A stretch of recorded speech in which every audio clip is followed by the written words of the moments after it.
Um, but I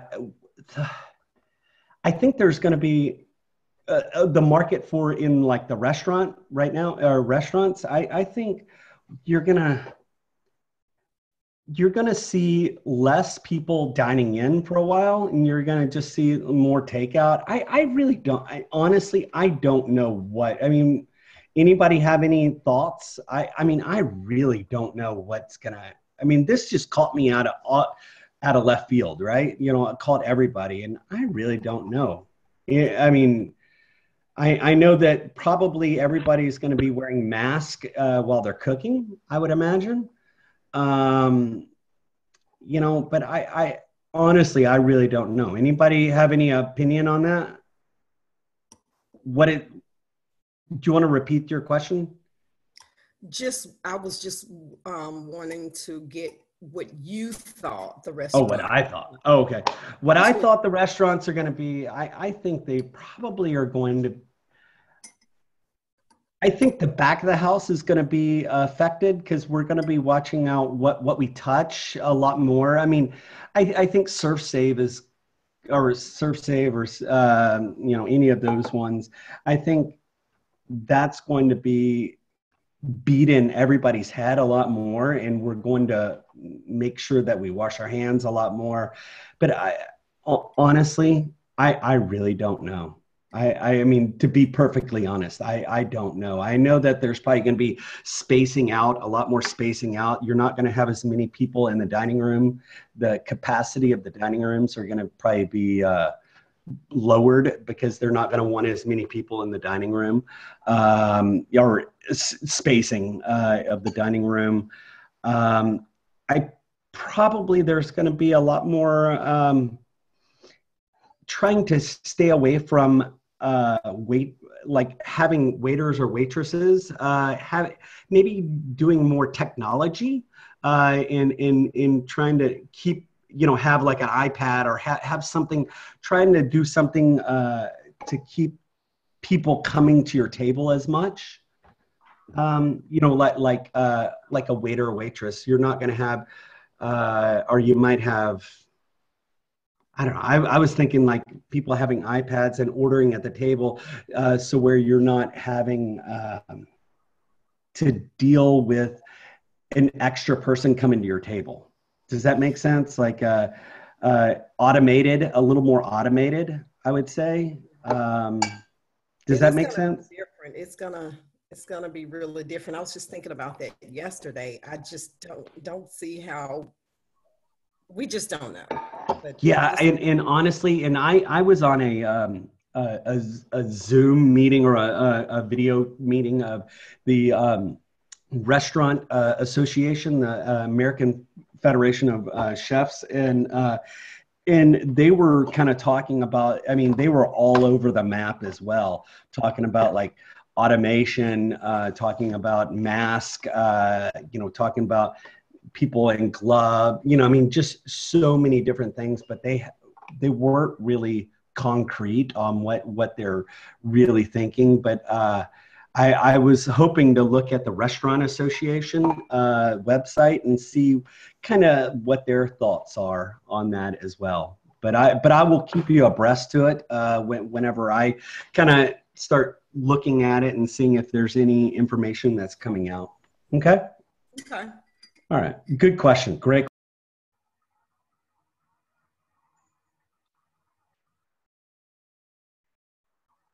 Sorry, I muted myself. Target market, I mean, just realistically, guys, when I had younger kids, I wanted to go out, but it was very difficult because I didn't want to have my kids crying or carrying on or causing a ruckus. And I was always looking for family style restaurants, just anything family style, anything. I would look for, and that's your target market. For me, young people, try to find something. But I think just learning your target market and knowing full well that you are not building a restaurant for you. You're never building a restaurant for you. You're building it for whoever your target market is. And if your target market can't afford really expensive food, well then why charge expensive? Why do it then? You know, you need to figure out if you want something that's very expensive, go find your target market somewhere else in a different location that can pay that kind of money, right? So you just, you know, like let's say putting a very, very expensive restaurant close to UT where you have a bunch of poor college kids, right? That's not a smart idea. Putting something that has good deals, very cheap, like Taco Bell, the dollar menu, any of that sort of stuff, that's kind of a learning your target market and who it is. Can I move on, everybody? Good? All right, cool. Select style for your food. Selecting service style for your food. You know, what are some service styles? Does anybody know? You can unmute yourself and just tell me. Fast casual. Fast casual. Yeah. What do you consider fast casual to be? Like, give me an example. Maybe walk in, order. You may sit down or you may take out. Yeah. Yeah. Do you have an example of kind of a restaurant that is like that? I worked at Honest Mary's, and it was honestly a fast casual place. Yeah, yeah, totally.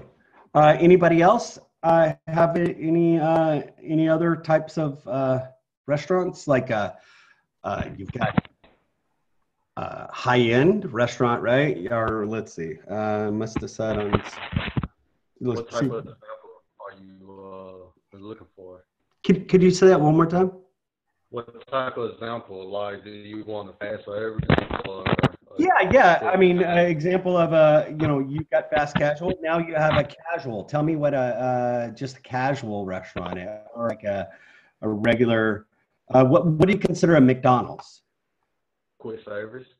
Quick service. Okay, so it's quick service. You got quick. You got fast casual. How about a Bennigan's or a Fridays? Or not a Bennigan's? Those aren't around, are they? Bennigan's? I don't think they're around anymore. I meant to say that's how old I am, I guess. Oh, Outback. I'm sorry. I was trying to think Outback. Sorry, I had to sing. I want my baby back, baby back.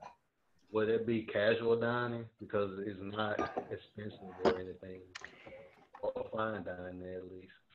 Yeah, and I would say kind of like a fast casual kind of a, you know, and could be casual dining, but you have table service where you're bringing food to the table, right?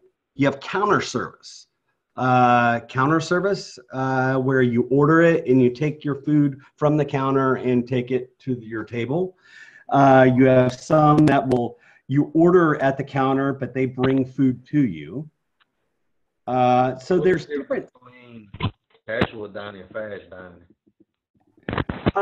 Well, fast dining or fast casual would be like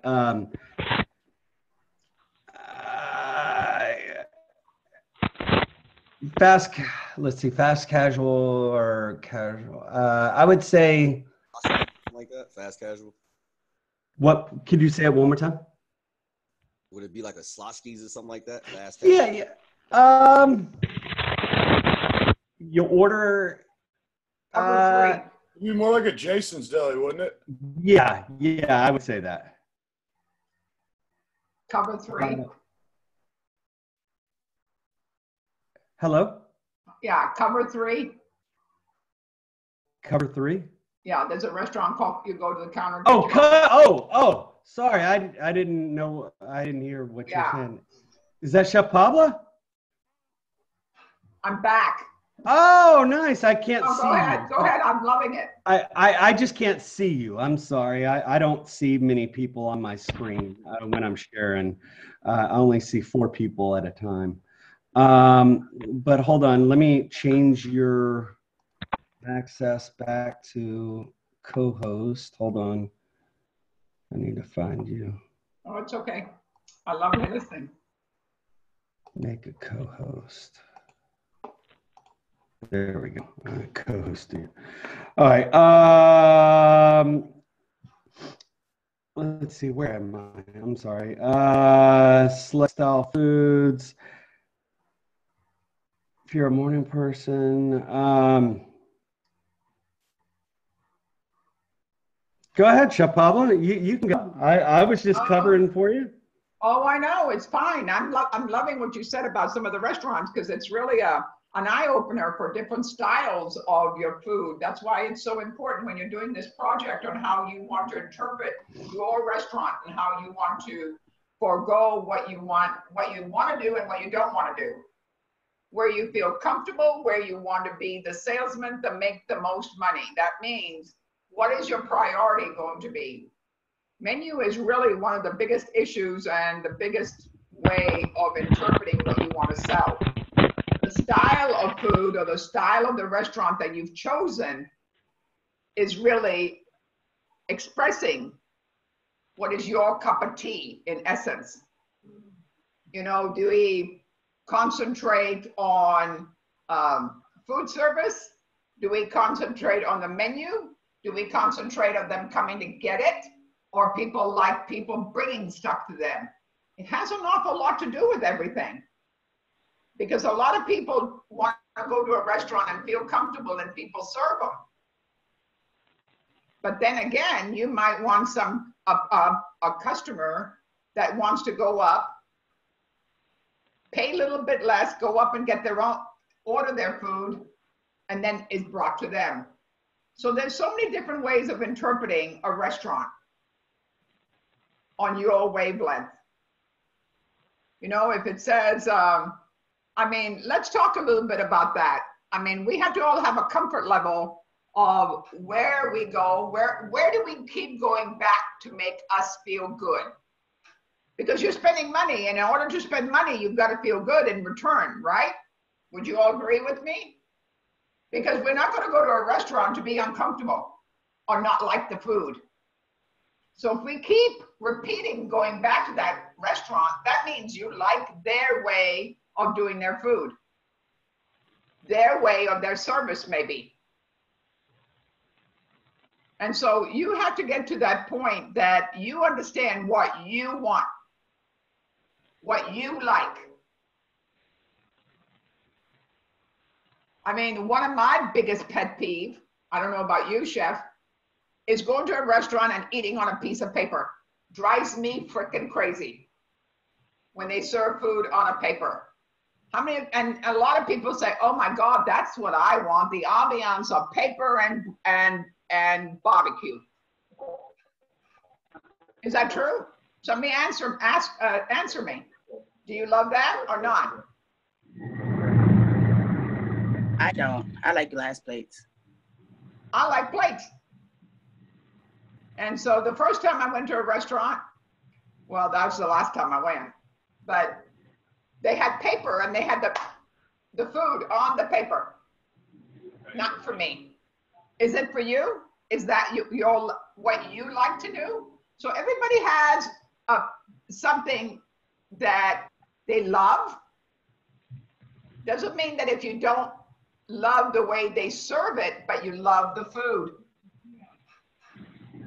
Sometimes it should be an option. If that's the way you want to go, you should have some plates and say, when somebody comes in like me, to say, I don't want that piece of paper. But that's the part that is so exciting about opening a restaurant. It's really about you coming across, the menu coming across to what you want to do. If you are a morning person, you may be apt to owning a diner, especially at breakfast and brunch. How many people love breakfast? A lot of people don't even eat breakfast. They get up and at noon, they start maybe having a cup of coffee. Or some people have 5 cups of coffee before lunch and don't eat a thing. Depending on your personality of where you are and what it should be on the menu. If you don't like to cook dinner, then don't be in a place that you do to cook dinner. And you'll say, oh, no, chef, I've got to learn it all. But if you're going to be there miserable for a whole year, I don't know. So anybody have any other comment? Delia, do you have any comment on that? No, chef. Nope. Nobody else? How about you, Randall? Comment. You okay? Okay. How about you, James? Anybody? I think you covered pretty well. Okay. So really, you gotta find your groove, right? Loretta, do you have anything? No, I don't particularly like breakfast. Just like you say, it's noon before I eat. So Yep. You say there's some people like that. So it's a kind of a thing and a situation of really discovering in reality what you like. And the places you pick is what you like or your family likes.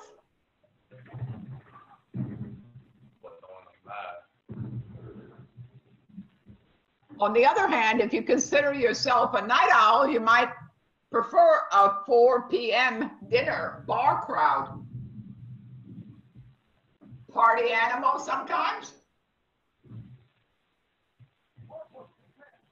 Right? We all have those days, guys. We've all been through it.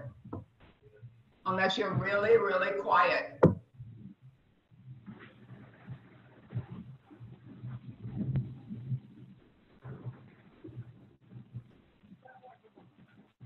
Pablo, can you keep going? I'm doing attendance right now and messaging everybody, Okay. if you don't mind. Typically, your service style will either be fast food, which offers food types and ranges from burgers, fries, hot dogs, and sandwiches. Mid-scale is from food scale meals to a value price. I don't know about the value price today. It's not, it's really getting a little bit harder. What do you think is a good price in a restaurant? If you go above a certain amount of dollars, I think you need to have service. People expect that. After narrowing your establishment to one of those three options, you now narrow your style of food choices. If there are particular types of cuisine that you like seeing to be served, do you prefer pizza or seafood? Sandwiches or Chinese? Choose your food concept goes hand in hand with the choice of service style. Again, you make the decision to make it work. Does the service style make sense for your concept? Remember, if you open a restaurant, it better be you. Because if it isn't you, you're not going to be happy.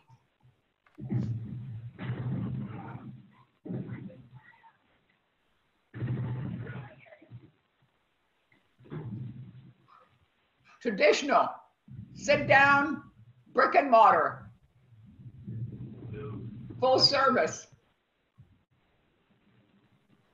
breakfast restaurant, full service breakfast option, griddle and savory items. Bakery cafe, either a sit down or a table, or a bakery cafe with savory and sweet items. Cake shop bakery, either sit down or takeout bakery with sweet items and specialty cake offerings. Specialty shop, specifically targeted Pacific foods shop with limited menus, chocolatier, boulanger, or what does that mean? Chocolate, bread, donut shop. Understanding. Do you also want to consider the question of speed versus quality? Another big item. Fast food, quick service, McDonald's, Wendy's, Burger King's, all these orders at the counter and wait for the food.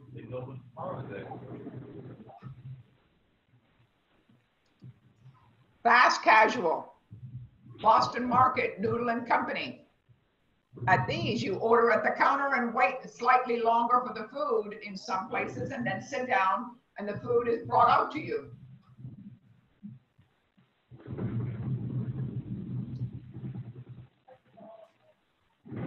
Casual dining, Olive Garden, Red Lobster, Outback, TGI Friday. These tend to become more family friendly. Some have dress codes, even just no shirts, no shoes, no service.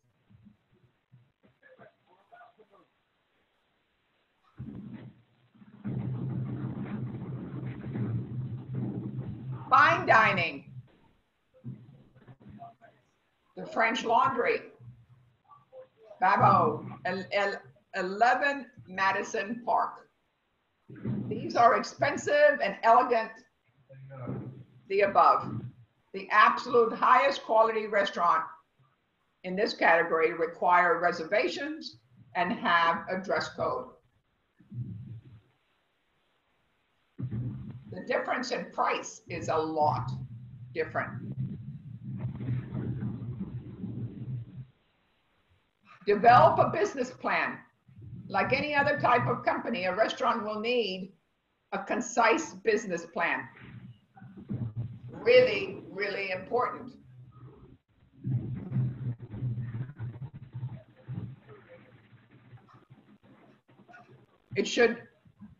This plan should include, but is not limited to, the overall concept and the goal of the restaurant. Specific financial information and projections, a description of your target market, your menu and pricing, equipment, employees, details, and advertising and marketing plan,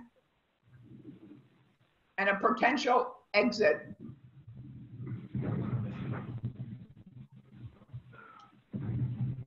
The menu, the food, that's what we're all here for, right? To make sure that the cuisine you choose makes sense with all the other elements of your concept. It's just like if you're working in a restaurant, in a Chinese restaurant, one of the things you wouldn't sell is a tres leches cake with a cowboy hat on it. Got it? So you have to kind of blend in and think about the plan of what your menu is all about, representing the restaurant first, the surrounding or why you open that restaurant,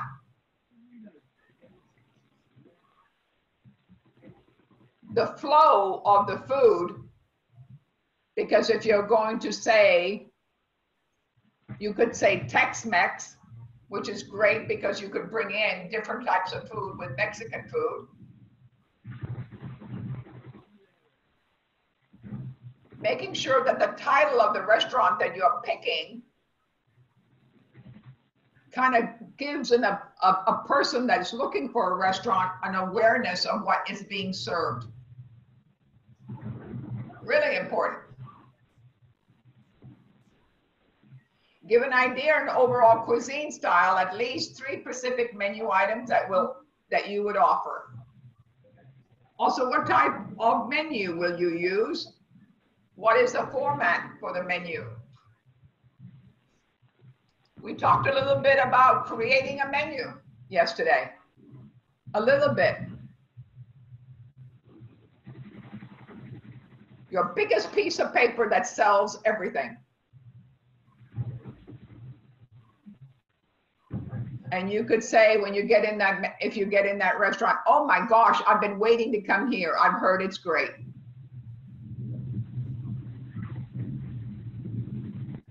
And also, if you're going to do a menu, try to do it so everybody that comes in is pleased. They might have 1 or 2 options, not one item that they really specifically want to get. So they can come back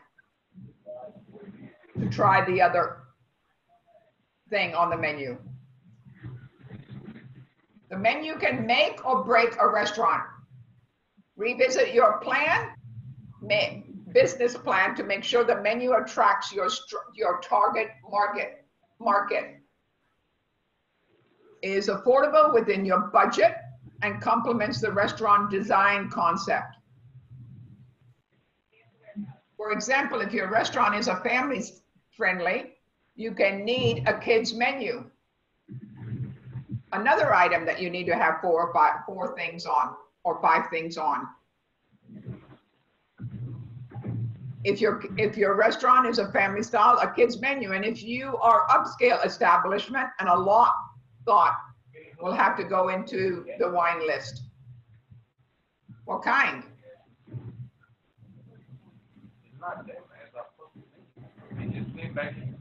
Menu engineering. Most commonly refers to the layout of your menu is in the printout. The layout involves the science, the way people read. This involves the science, the way people read, which items attract them, and what part of the physical menu captured the most attention. Before I get to the next slide, what side do you think a menu should read? Anybody know? What James? sign or what Yeah, side? when you look at a menu, where do you usually look at the menu? Front page, second page, No, second page. best real estate, as they would say, would go from left to right on the menu. So when you're looking at a menu, what side of the menu you usually start off with the left side and going to the right side. And that's what they call best real estate. Things that make a difference. Usually sometimes there are captions or things that are added to a menu with a special, and they're always plugged or stuck on the left side of the page, if you'll notice it. To make sure that you pay attention to what is there. Go to a restaurant next time and pay attention to the menu. It's the biggest salesmanship, what you're going to read.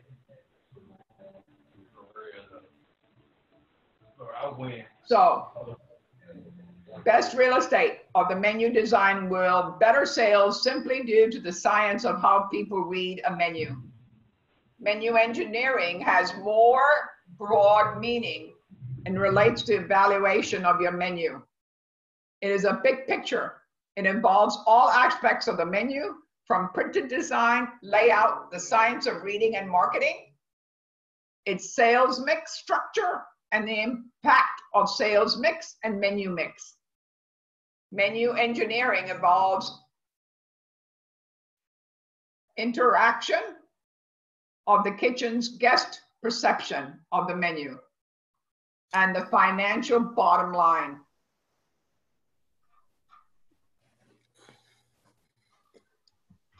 Items placed for the best real estate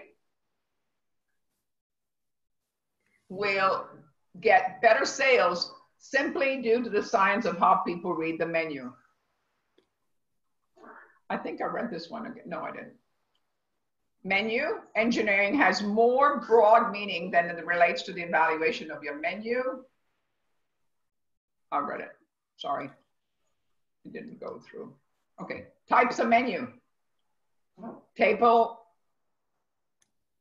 au hort, banquet, buffet, coffee houses, cycle menu. A lot of people are doing cycle menu. A la carte, high-end, breakfast menu, lunch menu, dinner menu, California menu, specialty menus, room service menus, lounge menus, other types. Du jour menu, wine menu, dessert menu, and static menu. Different ways of different types. So we're going to be talking a little bit about the main menu. Grilled fish, $14. Duck leg confit with potato salad and jour gras. Individual items offering separate things. Again, a little bit more pricey to make. Static menu, most common, changes infrequently. That means it's repetitious. It's something that is brought in, taken care of all the time. Doesn't change much except for the prices at the end that might have to be changed. Menu like this costs money. If it's laminated, so you are going to have to watch your prices. A lot has to do with it. Prefix menu, several courses at one price. Du jour menu, changes daily as a soup. Du jour. A lot of people have pull or blackboards outside to entice people that are walking by to get it. Cycle menu, sorry. Menu that is the same in cycles: Monday, Wednesday, Friday, Tuesday, Thursday, Saturday. Some people prefer to do that, so it's kept changing all the time. But beware, menu development isn't just about a layout. Sometimes just the wandering wording of a dish describes can make a sale. Creamy butter, heirloom tomatoes, Verona chocolate, free-range chicken. I'm going to tell you, in Austin, it makes a big difference on that chicken, promise you. People are aware of healthy eating, more healthier eating than anything else. Fresh strawberries, not frozen. IQF. Paying attention. Farm grown is another big word. Straight from the farmers. Different kind of meat. Naming the farm where food comes from is using the phrase creamy butter or heirloom tomatoes. The industry joke is free-range chicken, add $1, fresh strawberries. Cha-ching. That's what you're in the business for.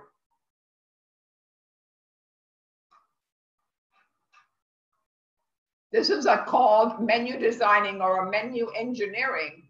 The menu is the single most important marketing tool that you have.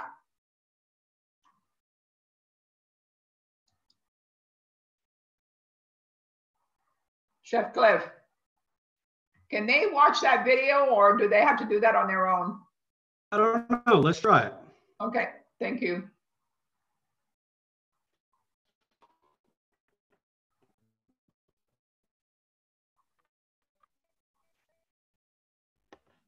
Can you hear it? I think that's the issue we had before.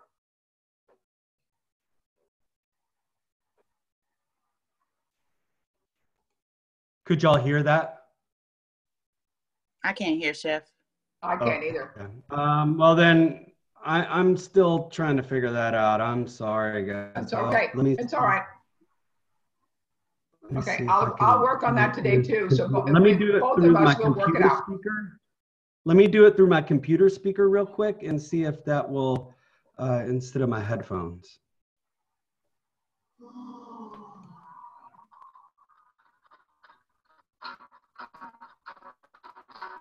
Menu engineering covers a variety of issues. Do it right. I can hear Chef. Your food costs. Could y'all hear? I can hear it lagging. Let's work on that today so we can start showing them that. I will try my best. I know. Between you and me, we can figure it out. We'll work it. Yeah, I'll try working on it. All right. Price points. Oh wait, hold on. I need to get it back to the PowerPoint. It's all right. I got. You can get that. Check out menus for very similar concepts, and make sure that's the realistic and complete not necessarily cheaper in your price. The price range will your menu be in. Give an example, an actual dollar, $8 to $16 example. Why did you choose this price point for your restaurant? A price point is really important because there's a lot of people, especially now with all this stuff going on, people are aware of every dollar that they spend. Again, if you are going to go higher, then you have got to compensate for something that you have to give back for that price. The wording is not going to sell it all. Wording is important, but it ain't going to sell it. You have to be more aware of what you have to pay attention to. And the look of the restaurant is not going to sell it either.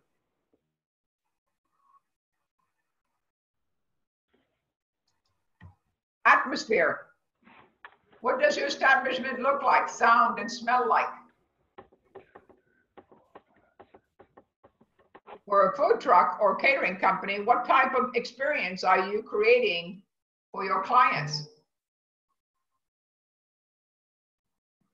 Really paint a picture of the atmosphere is like. Remember, if you're going to be near the beach and you're sitting and the water is running to the restaurant, you're going to be paying a little bit more for it than if you're going to eat downtown. You all get what I'm saying? Because the rental on the space that the restaurant's on is more expensive.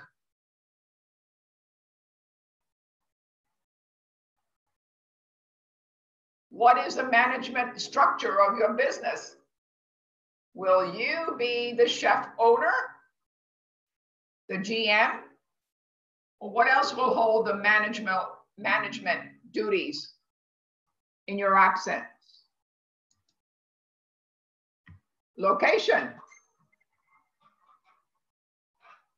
won't be fully determined until you actually have investor money in your pocket. However, you should have a legal location, ideal location, or an area of a town that you would like to open in. What is your specific ideal location for your establishment? Remember what I said, 6th Street or 1 street over? Big difference in price.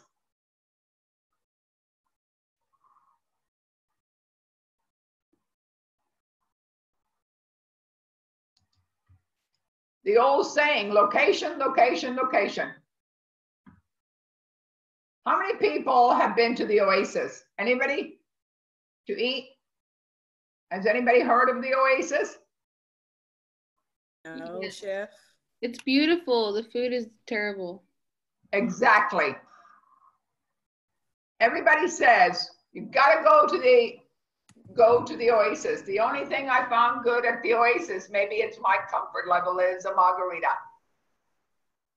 But you drink it and you forget about what you're eating. Is that true? Wash it down. Wash it down.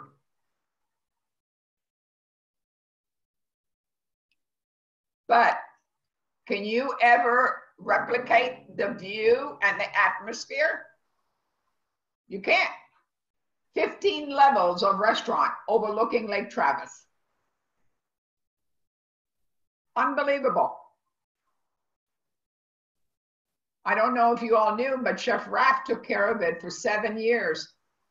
He was the executive chef out there, way back. Not now, when the food was better, of course. When our own Escoffier chefs. But location, location, location. People come because of the location, and they already know the food is not great. Hopefully that's not the reputation of your restaurant when I want them to say the food is phenomenal. Try to think. It's a hard process deciding what you want to do. Nigel, Marcel, are you there?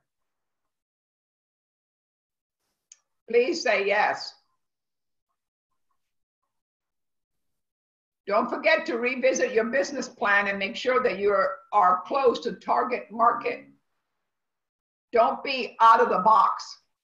You want to be out of the box in some of the menu items, but not out of the box in the pay department. People really worry about the money of what they're going to do. But really, in essence today, guys, if you're going to go out to eat to a restaurant, a good restaurant, I'm going to say $100 for 4 people. Would you say that would be in the right criteria? $100, $25 a person. That's what it breaks down to. It's sad because it blows me away when I go to a restaurant and have to have that much money spent. But I understand the cost of the factor of putting it all together. It's not that easy to make a decision on what's on the menu and what the restaurant offers. If you are opening a restaurant or a nightclub, it may not be the best idea to open it in the vicinity of the retirement community, retirement homes. In addition, make sure your monthly rent is in line with the business plan projected profit so you do not become a building poor person. Remember what I just said, 6th Street, 1 street over. Chef, yeah. What one are you on? I'm sorry, I'm texting students and trying to get them to get on, right. but I missed the... Finding your location. Finding an old saying is the first word. Up. I'm not hitting. I haven't got there yet. Oh, old saying. Thank you. Go up. Thank you. Sorry, I get sidetracked. Oh, I'm it's texting fine. people and people are texting me. That's it right there. Thank you. You're welcome.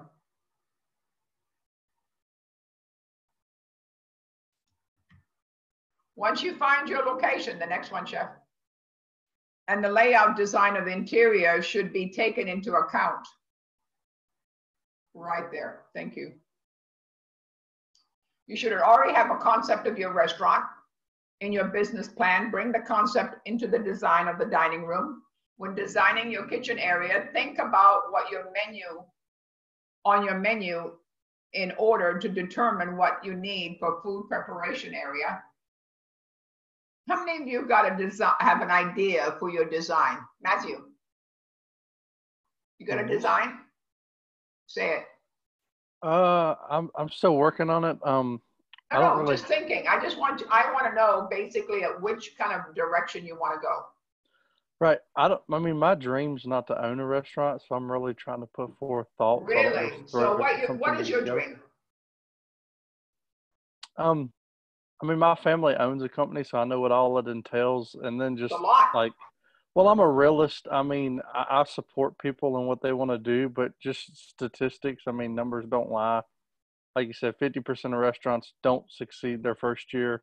And then out of the 50 that do, 90% don't succeed their second year. I know what restaurant equipment costs because that's what my family does. And that's just the equipment. That's not employees, a building, and the whole 9 yards.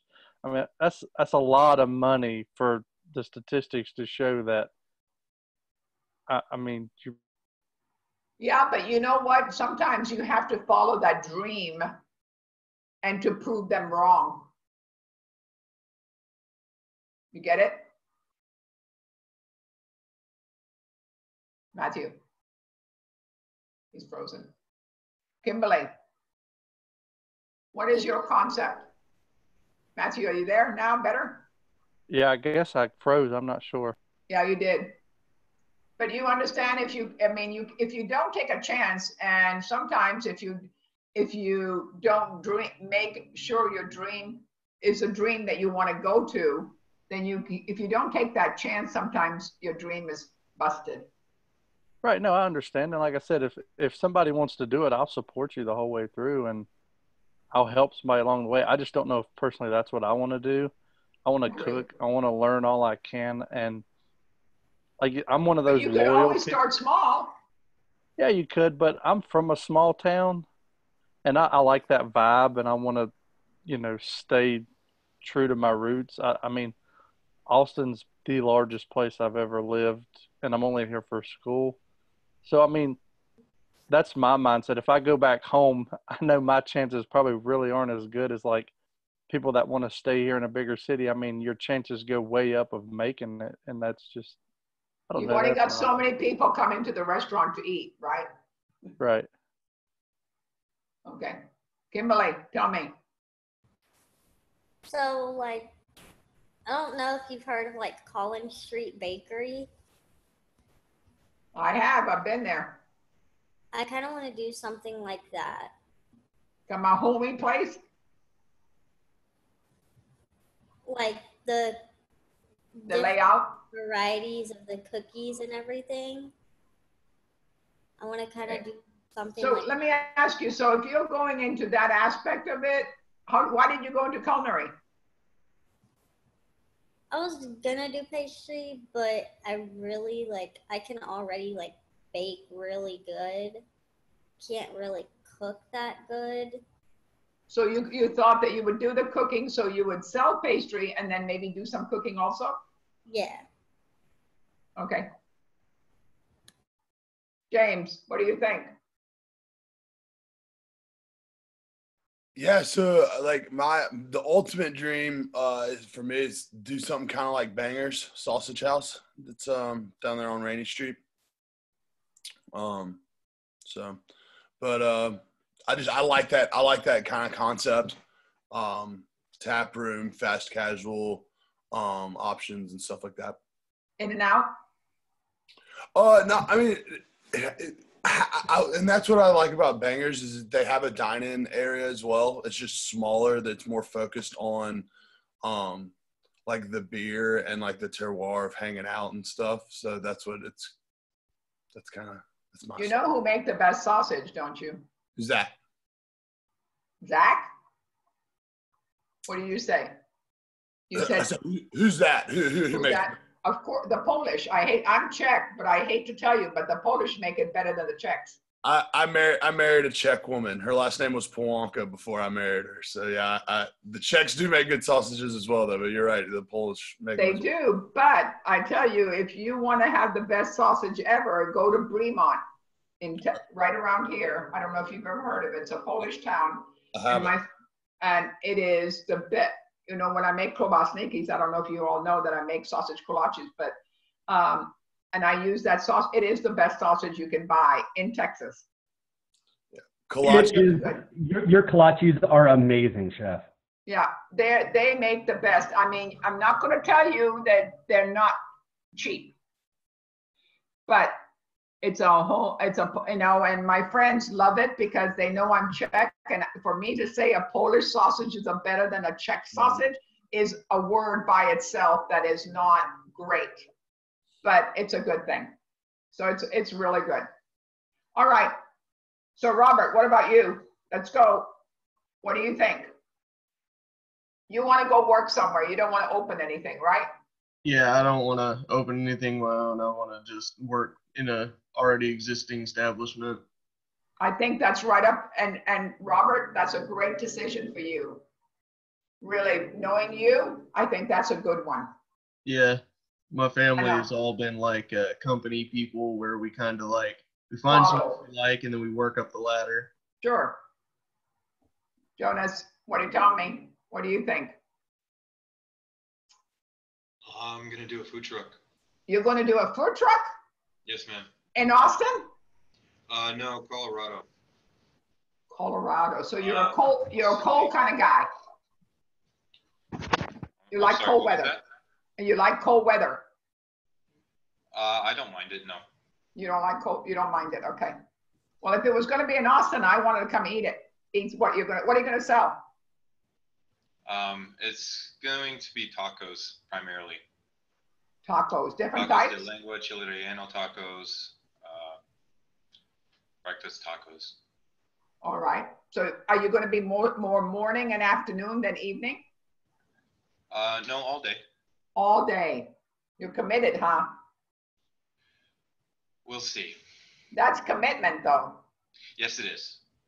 That is total commitment because when you're talking about, and you're talking about maybe, so this is your plan that you're going to be doing for us? Yes, ma'am. Oh, I'm excited. Then I will wait for it. How about you, Randall? I'm looking at doing catering, doing a catering company. Just starting off small, serving just a limited menu, American traditional wings, you know, a few specialty items that I make myself. Like I make a pretty good shrimp scampi. I make a pretty good Cubano sandwich, things like that. Different type of paninis, which I'm already selling to a few people right now. I deliver. Yeah. So really, you know, you should, for something like that, that you're going to open a catering company, you need to go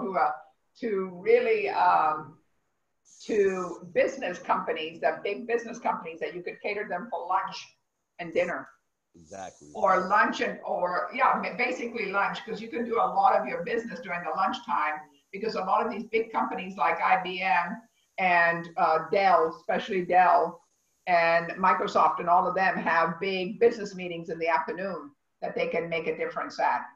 So, you know, shrimp scampi would be kind of a high end for them, but if you can kind of concentrate on a little bit lower prices for them, I think that would be a great item for you. So you can do massive cooking and delivering. Yeah, okay. Right now I'm actually making dishes and selling to families. Like I did a shrimp scampi for a family So you need to get that okay first. I'm sorry? I said you need to get that okay first before you can go and adventure. Oh, yeah, for sure. Yeah, my target audience is going to be like military bases, police departments, fire departments, stuff like that. That's great. Yeah. That's a good, and you know what? I think I saw this a lot now too, is a lot of people like personal chefs are going into healthy meals. And so you're cooking for big people, a lot of people, but healthier way of looking at it. So you could have a shrimp scampi and then doing it in a healthy way. Do you understand? A little bit more, not so high calorie way, put it that way. Because there's two different ways of you can make it to make it work. Ivan, have you figured out what you want to do? Yeah, like a private chef, personal chef. In town? No. No, where? Back in Emerald? No, somewhere far away. I don't know. You haven't decided yet. My mom was talking to someone, and her kid is a chef. He's a private chef, and he, for the last like 3 years, has just been on a yacht, going around making food. Wow. Yeah. Need to work at it for a while before you become a leader. Oh, of course, but. Of course. Yeah. But that would be your kind of thing. End goal, yeah. Yeah. Okay. Loretta, we're going to go through all this fast. Oh, we already talked about it, Chef. I love events and I love to cater. I've been a part of catering teams, so I love that, and that's my plan. Okay, thank you. You're welcome. Roro.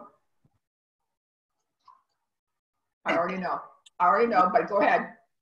I want to do a food truck serving mostly breakfast and lunch. Like to go, because you said people hardly eat breakfast, so I want to give, because they don't have enough time to produce it, so give somebody the option to have breakfast. Okay, good. Are you going to put all of these people, are you going to put this all in your business plan or your restaurant for the, yes, for the thing? Okay, that's great, because that way I get to know you a little bit more. Sure. Rashonda. That's me, Chef. Oh, well, but why are you twice? Why are you there twice? Sorry, because I use Nigel. It on my phone and I use my computer. Oh, okay. Nigel.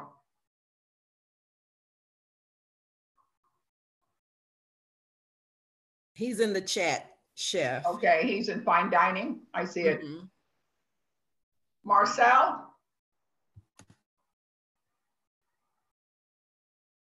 Nothing. Keon, tell me. Keon. I'll message. Oh, okay.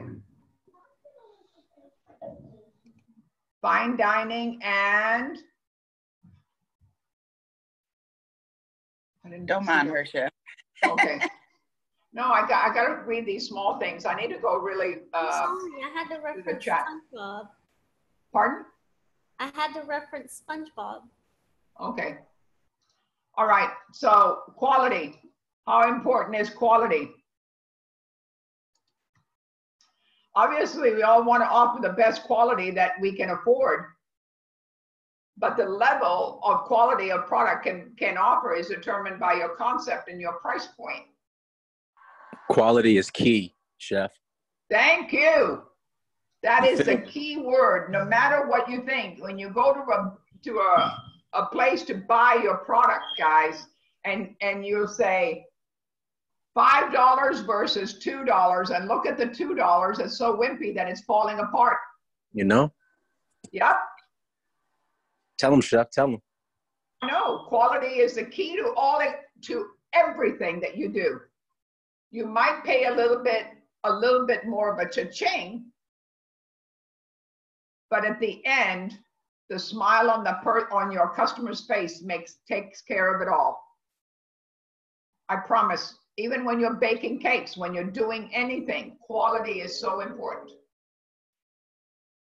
So determine on your concept price point. For instance, you cannot offer prime grade beef in a taco truck. Well, sometimes you can, if you can balance it out well, or you can make a deal with a butcher shop for levels of quality of product that you offer based on your concept of your price point.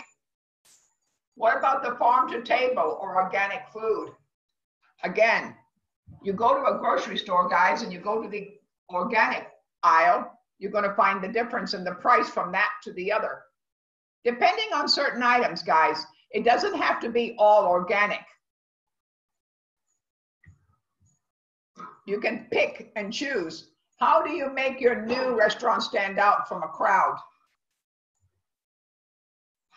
Within the basic categories of a restaurant, fast food or quick service, casual restaurants, and fine dining establishment, there are enormous varieties. Your choice of concept can be shaped by your interest.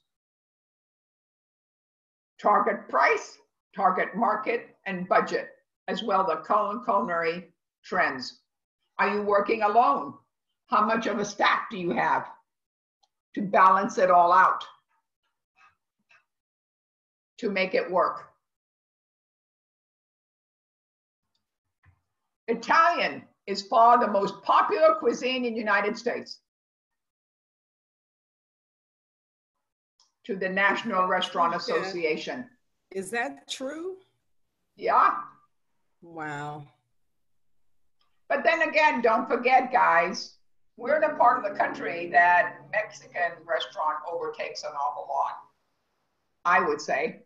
I think if you're in New York, you don't find that many Spanish restaurants or Mexican restaurants everywhere. So it kind of really, but overall of the United States, I would say Italian would be number one. Okay. If you're going to count the restaurants per capita. If you're in New York, every second restaurant's got something Italian. In New York, you got a bunch of bodegas too. You got to remember that. So it depends on where you are. Close behind are Mexican, Chinese, and American seafood restaurants, just like what we're talking about. Other popular restaurants tend to be, for 2016, according to the National Restaurant Association, include locally sourced meat, seafood, and produce, natural ingredients, processed foods, farm-to-table cuisine, ethnic condiments, spices, suitable foods, and healthy children's meals. Our whole idea is to change what young people eat today to be a lot healthier, really.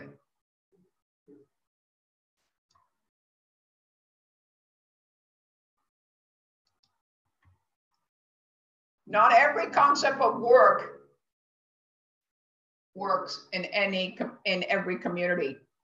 Research your market to determine where there is a demand for the type of restaurant you want to start, if you have your heart set on an upscale French restaurant,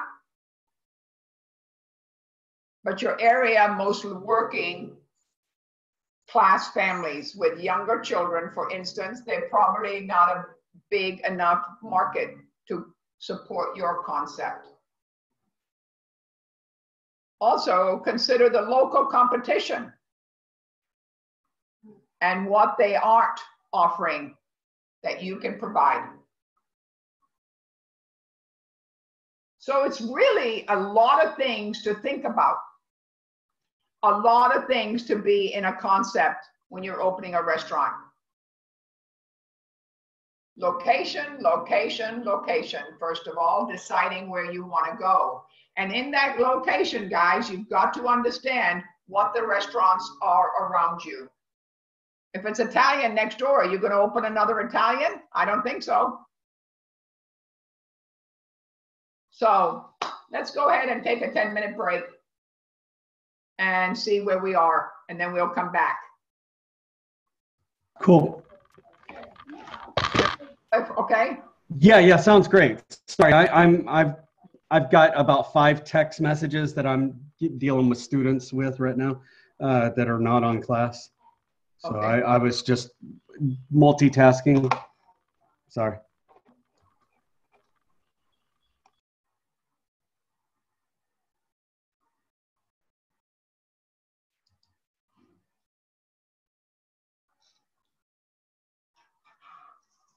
Hey, Chef, I sent you my homework. Did you get it? Let me look. I sent you my homework and my menu draft. And if anybody sent me anything, I forwarded it also to Chef Pavla. Okay.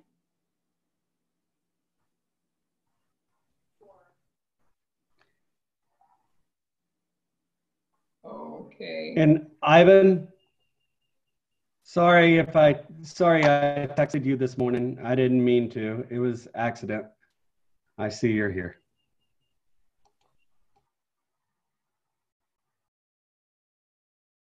James Francis, thank you.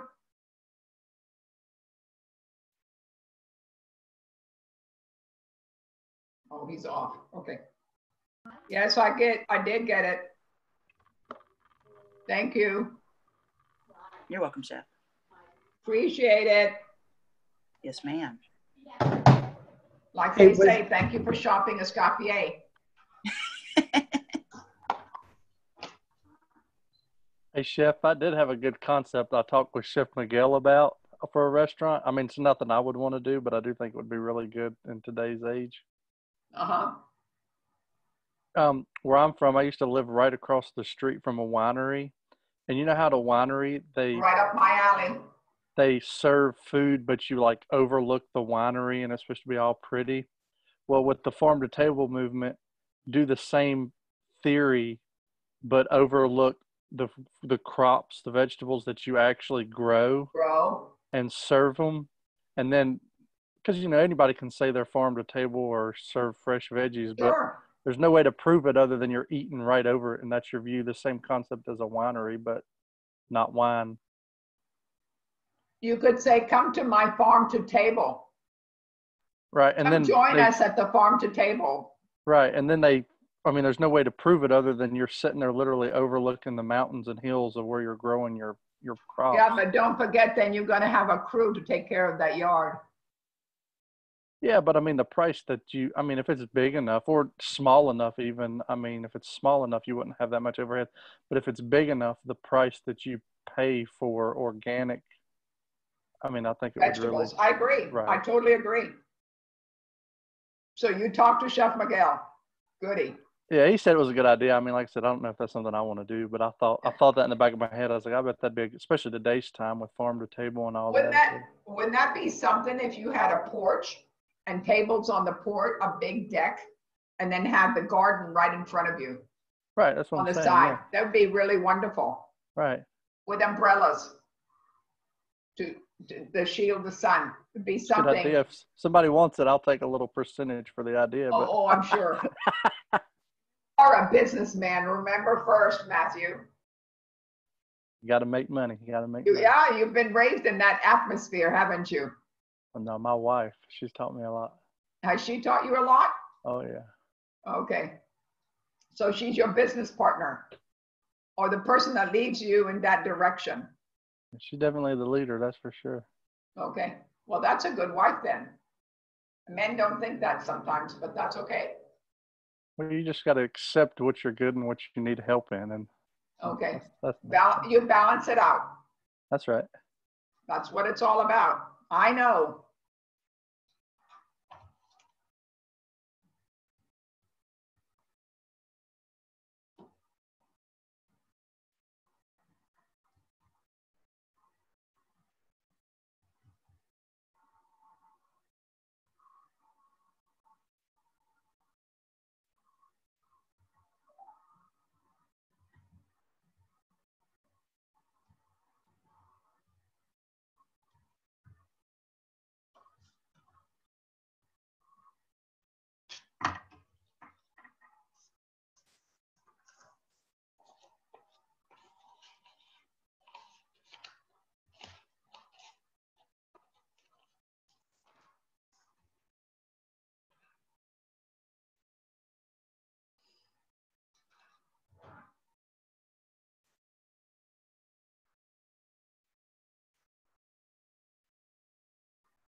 Hey, Chef, what PowerPoint are we on? We are on, let me just look at this. You're right there. Perfect. Okay, great. You're perfect right there. Thank you. Uh-huh. We'll talk later, but I've gotten in touch with a few people and there's a few issues here or there, but I'll talk to you about it after class. Oh, with what we have? Yeah, just some students. And I was going to tell you some information about some students. Yeah, I've got one that did text me about the project. Are you talking about Okay. that? Oh, no, I'm talking about like attendance and because I've been texting them in the mornings, finding out why they're not here or whatever else. Yeah, well, Trent is not here either, and he's got work, but then he needs to change the schedule to go according to what his schedule is.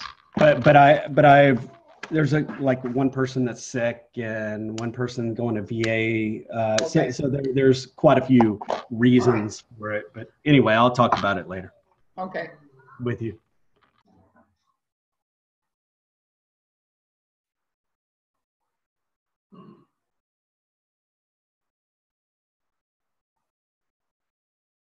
You know, Chef, was there something that we were supposed to, that Marcus sent out or Chef Robin sent out that we need to talk about?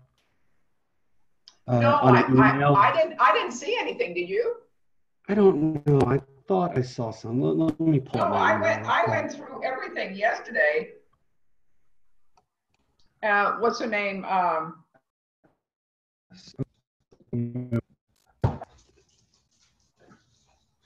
Where's my email? Where'd it go?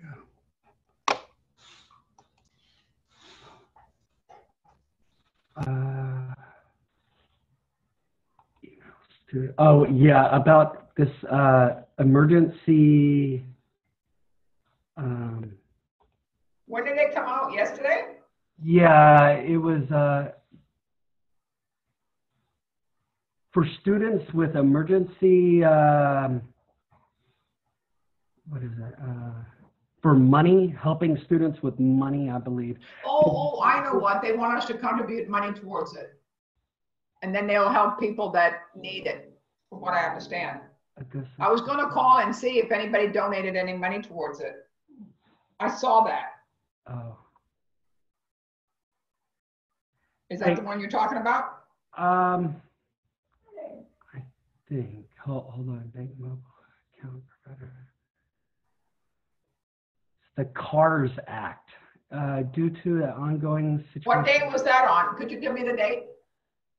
Here, I'll forward it to you. Just it was yesterday at. I haven't got or it. Monday at 12:44. Chef Robin sent it. Here, I'm going to forward this to you. Oh, I don't want to reply.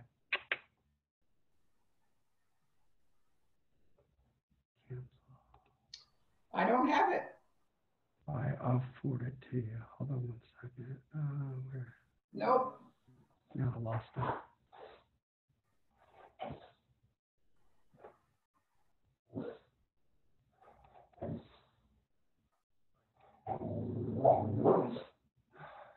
Oh, over here.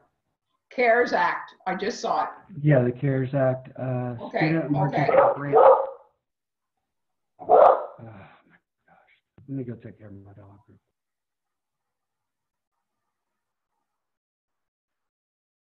Yeah, it is. Do you want to talk about it? All right, so it is a compliance with this Escoffier EDU. They can reach out and can get help, steer them in the right direction. I'll read this to them if you want me to. Yeah, that would be great. Thank you. It's quite a long thing, but current address files on Austin. You can file it in Austin. There's a link. Did you see the link on the bottom? Maybe you could send it to them. Yeah, I'll forward that. But did anybody get a letter from Marcus about Yeah, this? he sent it. I got it yesterday morning, but it says it was due Sunday. So I was like, well, it's kind of late now. Okay, yeah, no, we just got it yesterday. So I would say go ahead and fill it out if you want to. Yes, but then allow 24 hours. I don't understand what it's exactly for. It said something about reimbursement, but I don't know exactly what that's about. Yeah, I think it's to help you when you're. Hold on, I'm trying to find it. I lost it on my. I thought maybe I don't know if you know this. Is the price different for doing classes online versus in school? I have no idea about money. Tuition? That I really don't know of. I don't either. Because if you're online, obviously you pay for food and all of that yourself versus in school it's provided. So I don't know if it had something to do with that. But really, don't forget, we teach this we don't teach it online, but we do teach it at the school without the food. So it's basically the same thing, except this is online. I don't know what the money involved from online or the other one is, and I don't know if that counteracts or whatever, but I saw this from Chef Robin. So all of you, did you all receive this from Chef Robin? Matt, are you talking about the Bank Mobile disbursement? Yeah, I have no idea what that is. Yes, that is. Okay, yes, that has to do with your Pell Grant and student loan. You was probably gonna get a refund back anyway, regardless of if we were in coronavirus or not. So that just it doesn't have anything to do with what's going on. It's about your Pell Grant and student loan. Can y'all see my email now? Can y'all see this?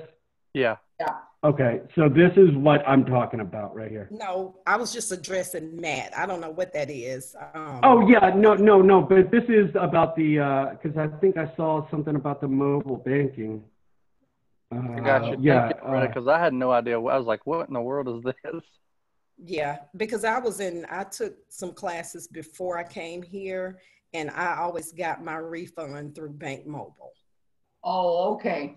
Okay, so this is just a refund, if you're getting a refund. Is that correct? Only if you're getting a refund. Not everybody is probably. Gotcha. Okay, cool. I wanted to make sure, if you, I guess to apply, to apply, you've just got to click on that link.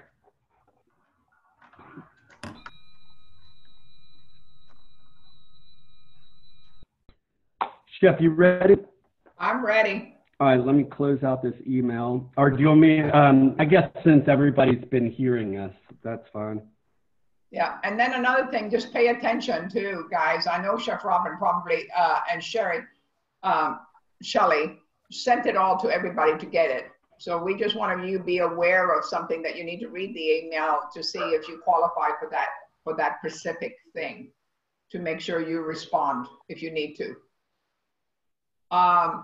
So we're coming back, we're at 18 now. So, well, and to make sure that we do your budget restrictions on concept to some extent. If you're on a tight budget, consider a limited service concept, such as breakfast cafe, open in the morning and early afternoon, or a sandwich shop, open for lunch. If you have more capital, you will have more options. Remember, you might want to be near a place where they let people go for lunch, or people go out for lunch for you to come and eat. Depending, again, location has an awful lot to do with it.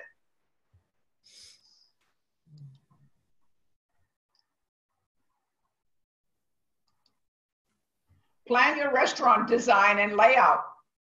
When your concept is established, start planning your restaurant space in addition to the main dining area. You'll need room for the kitchen, food prep, staff area. Remember, don't forget the restrooms. Waiting area for customers. There's a lot of restaurants that don't have that big waiting area anymore because it's dead space in a way. Not to say your customers are not important when they walk in the door, but it's the ching factor. Waiting areas for customers, food and beverage storage, pantry. How important is that? Recycling or rotating. Storage for dishware, silver, linens, bar if desired, outside patio if desired. If you want to offer takeout, delivery or curbside service pickup. Factors and space that those needs, including short-term parking, space near the restaurant. How big a parking lot or how big a space do you have? Again, what kind of tables are you seating? What color schemes? Wall decor, floor design. If you're making decisions on floor, guys, always get the best floor. It wears out pretty fast. Things that are suitable might cost you a little bit more, but the floor, the plates you can change, but the floor you can't. Structure-wise, you can't. Think about the investment if you're going to be doing that. While the majority of your space should be used for the dining area, front of house, you will also need adequate kitchen and storage space, back of the house. In general, you want to allow 35% of the overall space for the kitchen, 35%. The more efficient the space is organized, the more room you will have for dining. For example, for maximum flexibility, design a dining space that you can configure if needed. For instance, by using small tables, you can put together to make larger tables. A lot of breakfast places have that in mind, smaller places. And usually a lot of times it's a smaller group that come in to eat. You can always put tables together to make it work. Plan of equipment supplies, the bread and mortar of the restaurant. Brick and mortar, I should say, sorry. Your pastry, it's bread and mortar. Okay. I know. It's just the idea of making a bakery or whatever you're going to be doing. You might need specialized equipment. Goodness gracious. And what do you think it costs? A lot. Such as wood burning, pizza ovens, depending on your concept. I'm surprised that I didn't see any of you with pizzas on the menu. Anybody got pizza on the menu? Really surprised. Maybe 5 years ago, that was the first word that popped out of anybody's mouth. Pizzeria. Not so much today. Maybe the challenges of, what are the pizza places called? Because I don't eat pizza, but they're so inexpensive. Some of them make them for you and you bake them at home that you can pick up. And you can't compete with that. You may need specialized equipment, pizza ovens, refrigeration unit, stove, oven, grill, dishwasher, ice maker, cookware, bar equipment, tables, sound system for music. Wow. Flooring, wall decor, lighting, glassware, dishes, linen. You want paper or you want cloth, depending the venue that you're going at. How about staff uniform, or do you want them to wear anything basically they want? Black shirt, black pants. You can supply the aprons if that's the way you're going to go. Leasing versus purchasing. Wow, that's a big factor today. A lot more restaurants are leasing their equipment. Why would you think one of the biggest reasons people lease? Anybody know? Anybody? When you lease an equipment, guys, if it breaks, they pick it up and replace it. When you are buying the item, you have to fix it. Anytime you fix it, it costs an awful lot of money. So a lot of people are looking to lease it, and then when a new stove comes out, they take that stove back if you've had it for 2 years and replace it with a brand new one, up to date. So the cost factor per month may be less, but in the long run, it's a lot cheaper because the oven that you bought needs to be fixed this month, next month, the month after, and it continuously going. Like our ovens, remember our ovens in our kitchen? There was always somebody there trying to fix it up until we broke down and bought new ones, and we haven't had a repairman after the first week that we had them. Because it's used an awful lot. That is a decision that you all have to make individually for the cost factor. Leasing may be more financial sense than buying, especially with the lease includes maintenance and equipment. In general, equipment has a short lifespan or frequently updated, should be leased. You can save big by purchasing used equipment, furniture, and cookware. Find used restaurant equipment on eBay or search for used equipment that's going out of business near you. Another option. But then again, you could probably buy it because if you can repair an equipment, a lot easier for you to fix it. Why not? Small businesses owners find a sweet spot. Monica began jolting down ideas for irresistible cookies while on bed rest during a high-risk pregnancy.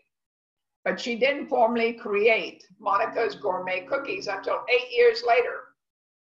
Instead, she focused on her catering business. But requests of her cookies began to eclipse every other item on her gourmet catering menu. My starting cookies came from needing a dessert on a weekly luncheon menu.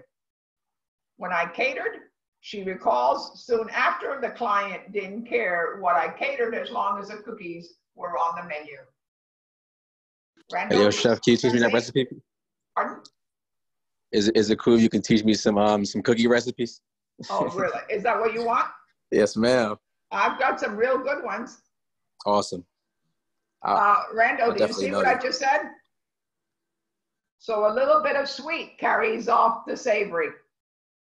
Remember, if you're really nice and being sweet takes care of business. Do you get it? Thank you. So remember, so understanding. So began her mail order business, which has grown into a retail location and a production facility. In expense and e-commerce business with other gourmet foods sites and 34 stores in Western Michigan. 33 flavors of cookie, which include gluten and sugar-free. I'm going to tell you guys, got to be on the menu. Gluten-free cookies. If you have a one item of gluten-free on your menu, it's wonderful. Have an option. Sugar-free cookies are a little bit, sometimes the people that eat it is great, but it's a little bit more of a hard sell. But gluten-free cookies, yes, because the world is tendency to go towards that. I had 100 questions to ask and no one around, she said. I purchased my production facilities after years of growing my accounts and business. I wanted to know if I was doing it right.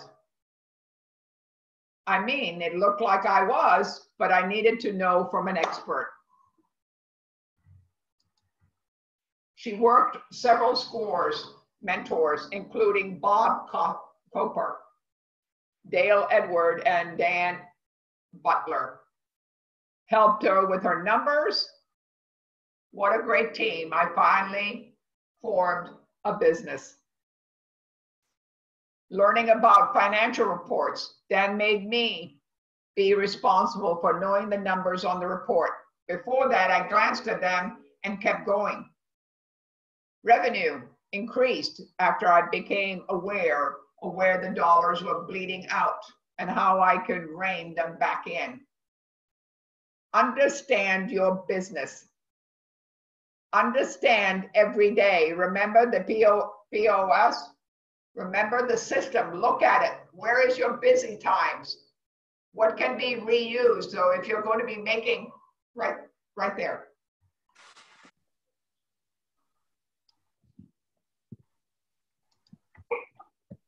So every time she received an invoice or event from a vendor, she considered how to get a better price or a value for them. Why do people go between Cisco and Benny Keys and different things, guys? They have to shop to get the best price. Sometimes, guys, I'm going to tell you, Restaurant Depot in town is better than all of them. You have to scout out your prices to understand where you're going and to make it work. From Grand Rapids, Michigan to national spotlight. In addition to a steady growing of a business for more than 18 years. How do you call it? How do you say that name? Who's great at names for cookies? Mindili? Cookies were recently featured on the shopping QVC. A special assortment is now featured at a QVC website. Her production facility now offers storefront and cafe, and fans can relax with a sweet treat. Offers following advice to other small businesses. Do not let somebody else quiet your passion. Matthew, did you hear that one? Heard. Do not let somebody else quiet your passion. Will drive you to seek the information you need for the rest.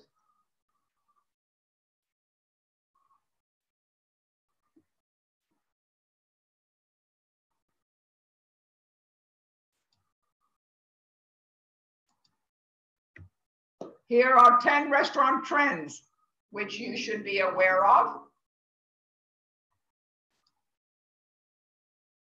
Millennials matters. If you hope to position in your restaurant for growth, appeal to the customer between 18 and 34. Millennials eat out more than any other age group. 70% do. Instant gratification, guys. Don't want to stay over a stove and cook, depending on what group you want. Income of 75,000 or more, eat out at least once a week. 60% of those earning under 30,000 eat out weekly. Still eat out weekly, 30 or less.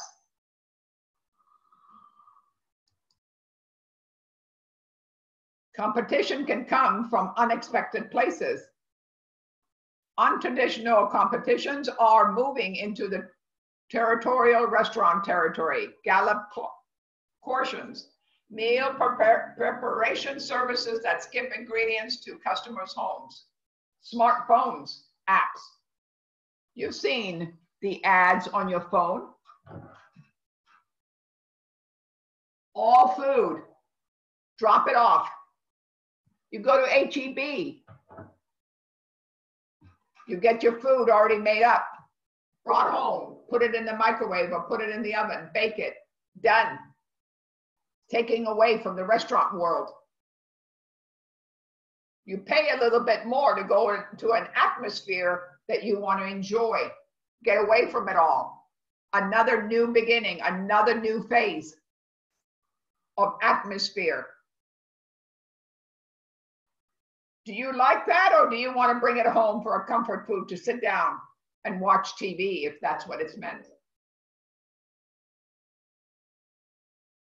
Upscale grocery stores, bars are fighting the same customers you are. They all want to be the same thing. Snack time is sizzling. National Restaurant News, right there, Chef. Afternoon snack are the strongest performing meal organization in 2016, although morning and late evening snacks are also hot. Between 4 and 6 in the evening. However, the breakfast sandwich, dubbed with Food of the Year by the hospitality consulting Andrew Freeman, tops them all with a popular snack at any time. Now, the greatest opportunity for restaurants in reposition or promoting exiting menu items such as snacks and add meal snacks items to the menu. Have to really think about what you want to do. Have to really think of how you want to enforce what you want to sell.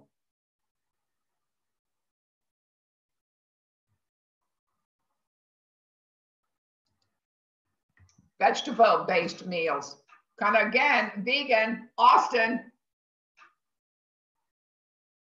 As vegan and vegetable options become more mainstream, restaurants are adding animal-free products, such as vegan cheese, plant-based protein, tofu. Consider the offering customized menu items, such as grain bowls, or letting diners pick their own ingredients to suit everybody's preference.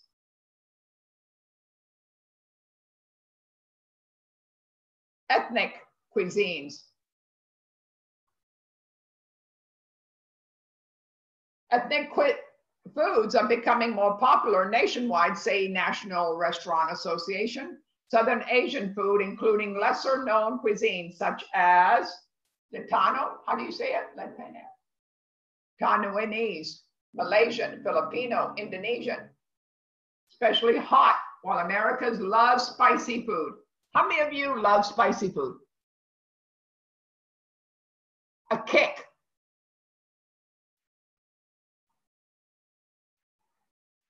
To make your meal finish. Incorporating African and Middle Eastern food.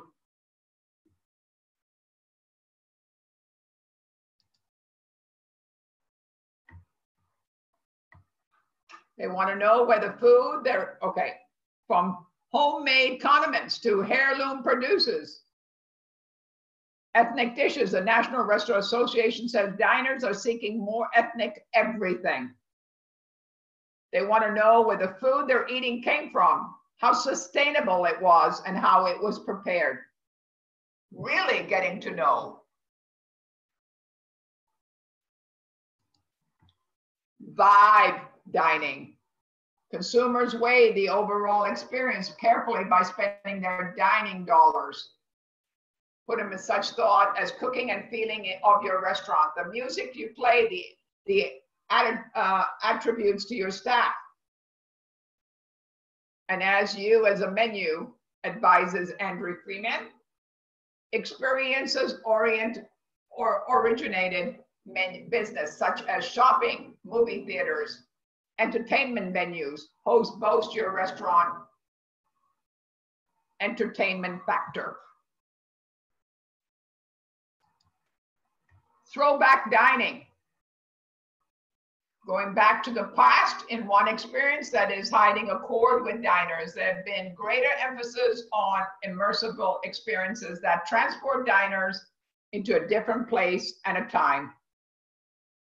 If you don't want to go to those lengths, adding some non-nostalgic or comfort food items in your menu can have a similar effect. Guys, you have to have on your menu comfort food. I don't care what item it is. It could be in the dessert. It could be in the savory food. You've got to have comfort food because some of us older people, I'm going to use that as me and my category of my husband, we like traditional comfort food. And let the younger people have the rest of the menu. What would you consider one of the most comfort foods in Texas? Anybody have an idea?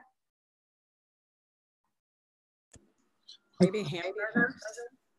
Hamburger. Barbecue. Barbecue. It's a really good one. Brisket. Chicken fried steak. Bingo. Mashed potatoes and chicken fried steak with cream gravy. That is bingo.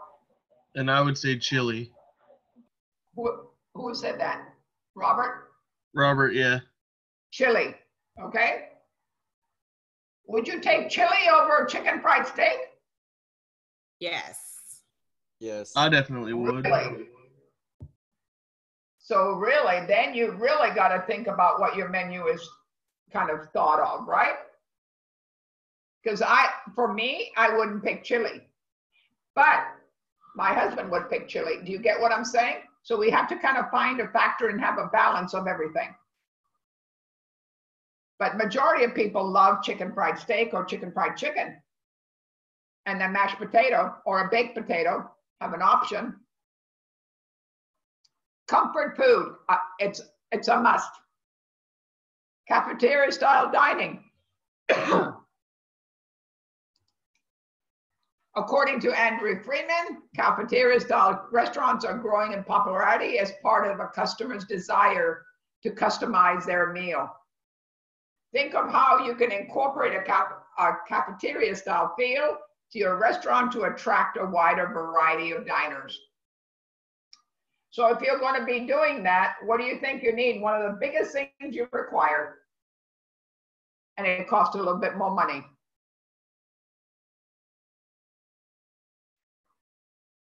Those sneeze guards that you see in front of you on that picture is a cha-ching factor, a big cha-ching factor. So your return has to be a lot to pay for that. What is that? What is that, Chef? A sneeze factor. The sneeze guard. Okay. The guards. The guard. It's Yeah, really expensive. expensive, guys. And you're going to see that a lot more around. I mean, I see it at grocery stores right now with, just the checkers or any of that sort of stuff. They've got that plastic everywhere now. And Whole Foods. I mean, that's what their whole thing was. Totally. When you go to Whole Foods to buy Whole Foods, they have these aisles of this. But in a restaurant, if you're starting out, it's pretty, pretty costly. Okay, so cafeteria style. Then the next thing is mobile dining. Mobile ops, busy stirring up the rise in food delivery. People want convenience. Let me tell you something. I like the idea of making people get aware of getting what they want. But nothing beats, I'm telling you right now, nothing beats when you go to a restaurant and sit down and the plate comes in front of you. The experience of that plate and that food warm when you're going to eat it. Do you all agree with me with that? Because when you're getting these carried out, by the time they put it on the truck, by the time they put it in the car, by the time they do anything, or that styrofoam container, when it gets to you, it's cold. No matter how much they guarantee you, it's still going to be warm, that it's going to be warm. They have a truck that's warm, but it's still going to be cold. And yet you don't have the atmosphere that you're going to go and eat with. For me, if I'm going to spend my money, I want them to come to your restaurant to pick your food when it's warm or hot.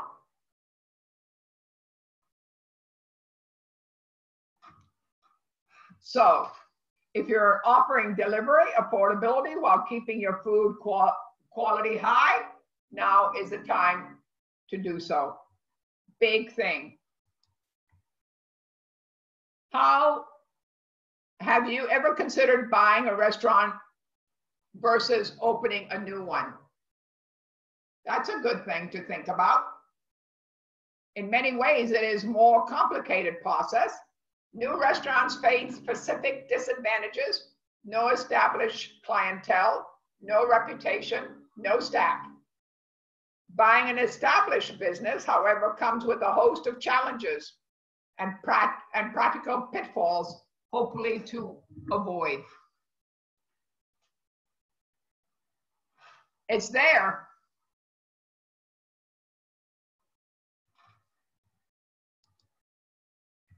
Past success may be a broad indicator of the future prosperity, but a more detailed evaluation of existing restaurants is essential before signing on the dotted line.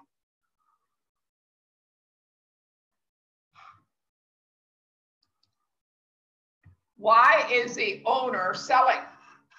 Good question. Maybe he doesn't want to do it anymore. He's done it for 40 years. He's over it. And the family doesn't want to take over. Right, Matthew? No matter other questions is quite the important for this one. The business owner sells for a reason. It is imperative that you find out why, since the answer of this question may negatively impact the sale price of the business. The owner, restaurant owner, may be reluctant to and fully open up to you. It is important that you look behind the reasons stated by the owner. Conducting due diligence and outset.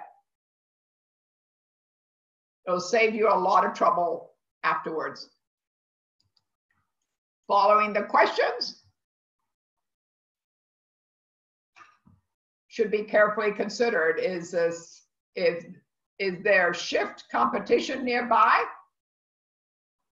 Remember, if he's open 20 years ago, the competition 20 years ago versus now is totally different. Is the neighborhood changing? I think that's a big criteria. Closing people, moving away. The crime rate issue, big issue. Has the restaurant reputation suffered in recent years? They didn't use quality products.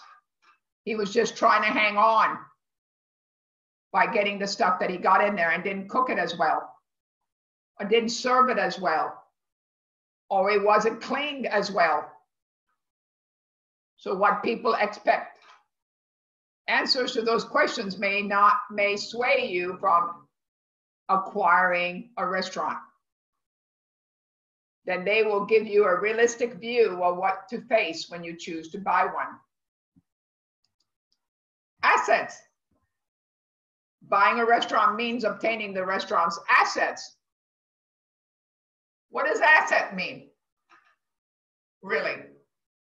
Knowing the condition of the assets is critical in determining whether not to invest it worthwhile. Do you pick up the tabs of what he owes? Wow. Assuming that a restaurant's cash flow is absolutely crucial. It must review the restaurant financial statements in order to calculate the actual income rather than an owner's personal evaluation. He could brag all he wants, guys, but the black and white is what you look at. Don't forget to calculate depreciation of the restaurant property. Although assets of a restaurant equipment is necessary, you are unfamiliar with the knowledge of how the equipment functions. Less obvious are the assets such as business licenses, insurance policy, vendor calculation, and intellectual property assets, trademarks, logos, copyrights. If you're purchasing a restaurant that serves alcohol, your liquor license. Do you know what a liquor license costs today, guys? Ever thought about that? It's an awful lot of money. What's an estimate? What would you say, Chef Cliff? Isn't it around $5,000? I would say even a little bit more, but around there. It's around in that $5,000 bracket. Is that yearly? Do you have a yearly? Oh, really? Yeah. It's not an easy process, guys. Liquor is a really big thing to get into. But listen, the money making on a liquor is the return is very high. But then again, there are so many rules that you have to really consider when you do liquor. Because if somebody leaves drunk, you are responsible. And even though he came into the restaurant drunk, but he was there before he left. You get what I'm saying? So Chef. it is, the insurance on it is really high. Yes. Actually, I just looked it up. It's 12,000 to 400,000. This is for Texas. Full liquor license can range from 12,000 to 400,000, while beer and wine liquor license can cost as low as 3,000. Yeah. So, because maybe I was a beer person. yeah. So beer and wine is only 3,000, but if you're doing mixed drinks, any sort of liquor, hard alcohol, that would be 12 to 400,000. Somewhere in that range. I wonder if you have to have that for catering. You don't want it. No? I cater, but I do not cater liquor or wine and beer. BYOB. Really, I'm really meaning it. It makes sense. Really, because it's really scary how people react at a big party that you cater. You have no control, but when you're having it in your venue, at your venue, then you have more control of that than you do going to somebody's house that's been partying already. You get it? I get it. It's really, I don't. The only time I did get beer and wine was when I did the West fundraiser in West, and I had 5,000 people coming, but Shiner Beer donated all the beer to me for free. But they were only allowed to have, they had a wristband, and they were only allowed to have 2 beers for that function. And aren't you allowed, when you're serving beer, I think you have to have a police or a security, I believe? Yeah, you have to have security, and then you have to have somebody that's serving the beer that has got their the TABC license. Yes. Yeah. So that involves another thing, Loretta. It's really complicated.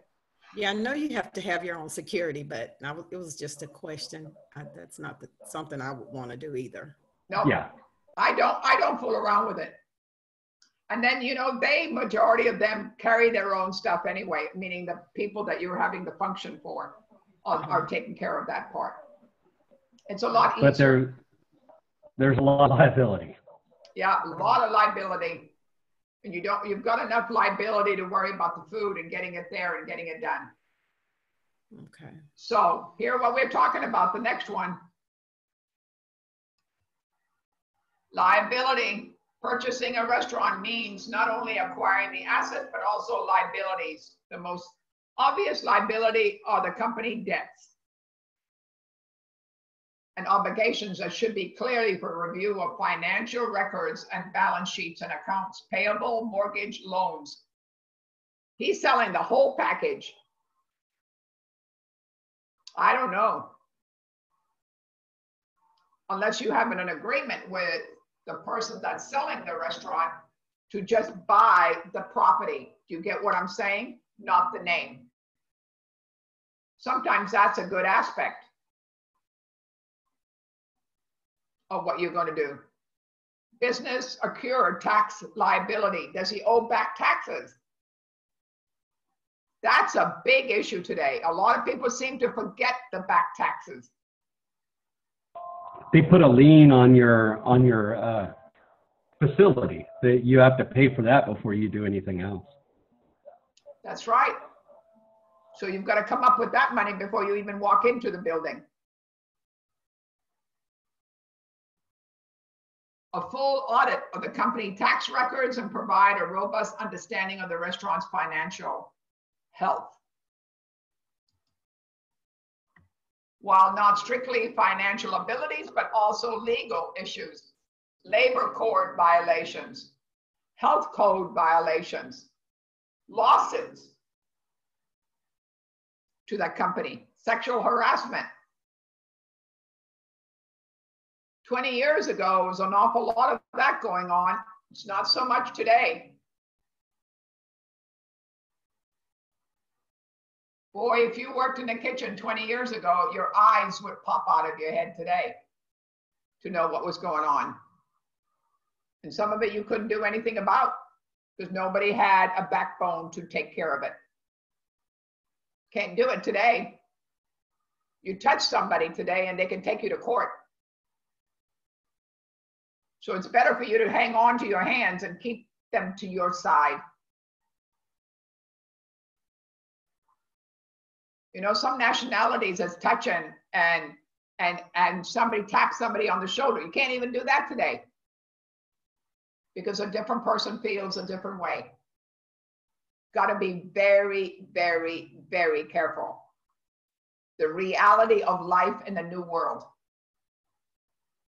Kendricks, it's good to see you. Thank you. These terms and conditions of a restaurant lease must be evaluated. You should contact the property owner and discuss how the lease was transferred once ownership shifts to you. The person running the restaurant might never own that land. He just owns what's inside the building, but pays rent. Do you want to go that way? Questions you need to ask yourself.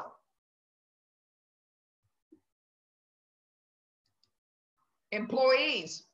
Restaurants, like any business, live and die with their employees. I did. Surrounded myself with the best. I wouldn't have traded them for anything in the world. They knew exactly what we all should do. Remember, the word is we, not I. A successful ownership transition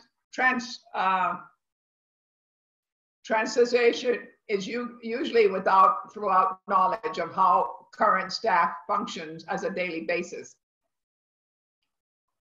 Evaluating the restaurant staff goes beyond the identity work as skills. Employee training procedures, staff schedules, payrolls, and tips and handling should. You are likely to have changes you intend to make versus what the person previously did. implementing them easier if you're likely to understand how the business operates already. Remember, you should have been in there, maybe worked in their staff before you bought that restaurant to see how it works. Don't ever underestimate anything. People will do properly anything to sell what they want to do. Hey, Chef, guys, do y'all remember that video? And we tried to show it, I think, day 1 or day 2 of that guy buying that restaurant. And that he did not do his due diligence. He didn't really kind of do a lot of this stuff, right? Because he didn't know, he didn't have any knowledge. So, you know, people, this happens a lot, and that's why restaurants fail. Yeah, you have to really pay attention. Restaurants are really free from employee issues, lawsuits, claims, union disputes. Difficult to manage. The best knowledge of these issues up front. Non-compete agreement. Chef, I got a question. Favorite novelist switches. Any question? Yeah, have you ever had to deal with a union? I've never worked in a union in the kitchen. Have you? Or managed a union in the kitchen? No. Okay. I've Just a never. question. Yeah, I haven't either. I've been Has fortunate anybody? enough not to, but I've worked in a union place. Yeah. I got it. Really? Okay, Yeah. go ahead. Sorry. You know, restaurants no different. Charismatic owners, bleeding, loyal customers who will likely flock to other new restaurants.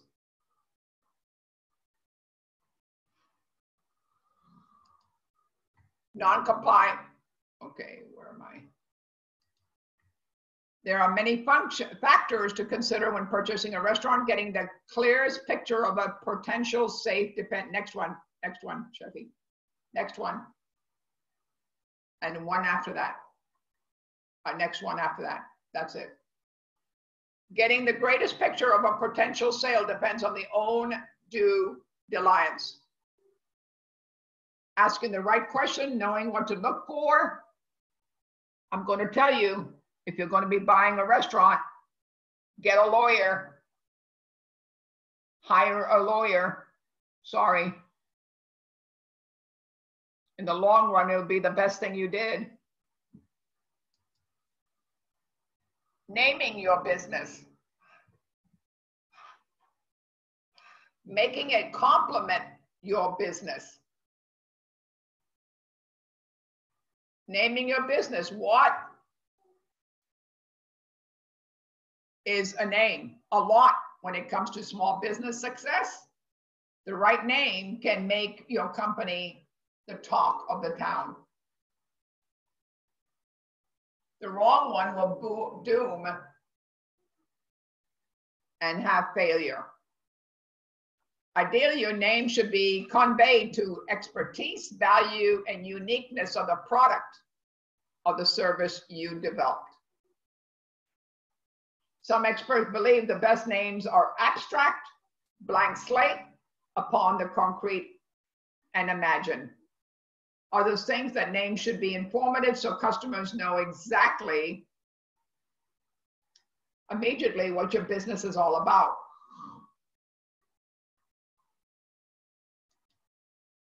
Naming a business. What is a name? In reality, any name can be effective and backed by appropriate marketing.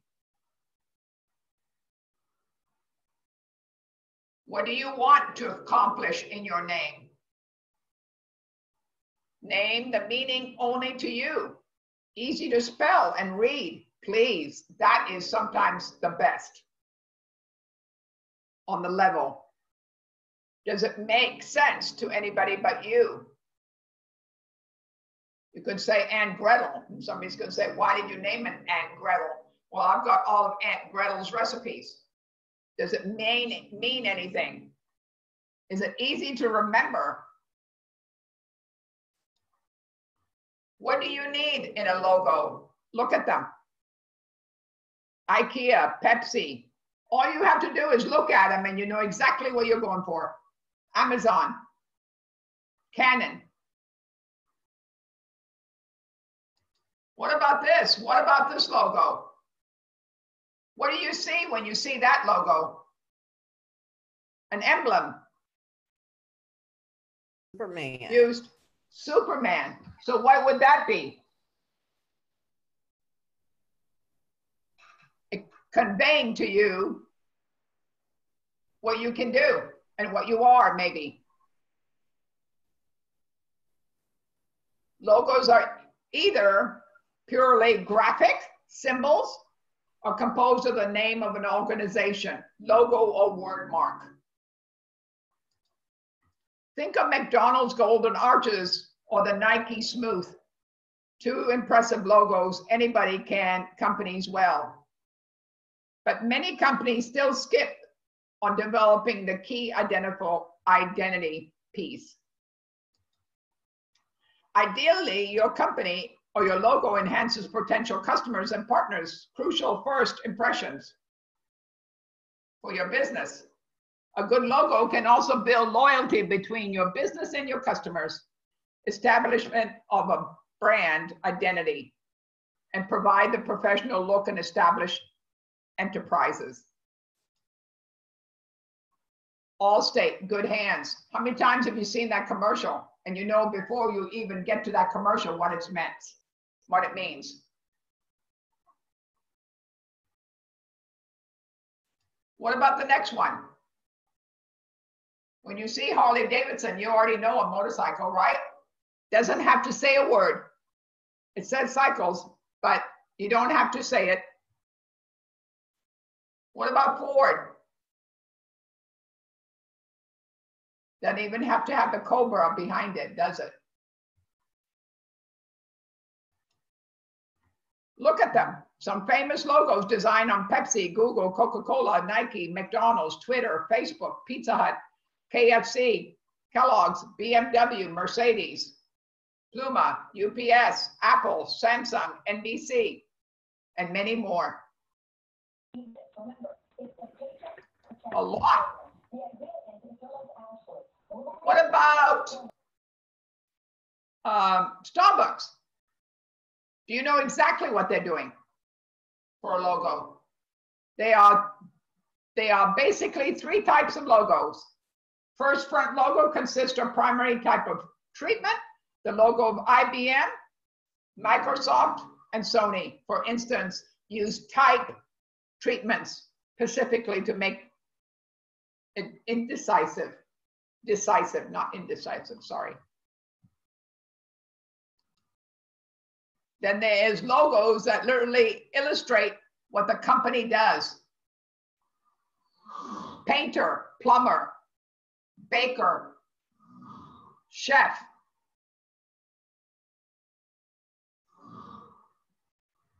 Illustrates the brush of the logo. Then there's abstract. Nike, swish, becomes linked to the company bond. There are so many logos that you can name the following slides. Look at them to make it work. NBC with the peacock. The next one.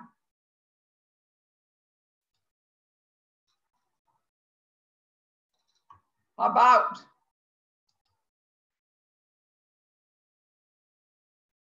anybody want to? Yeah.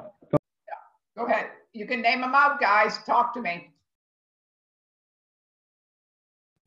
Nike, of course. Domino's. Twitter. Twitter? Is that Twitter? Kellogg's. General Mills. Oh yeah, General Mills. Good. Adidas. Yes. Pepsi. The Olympics. Yes.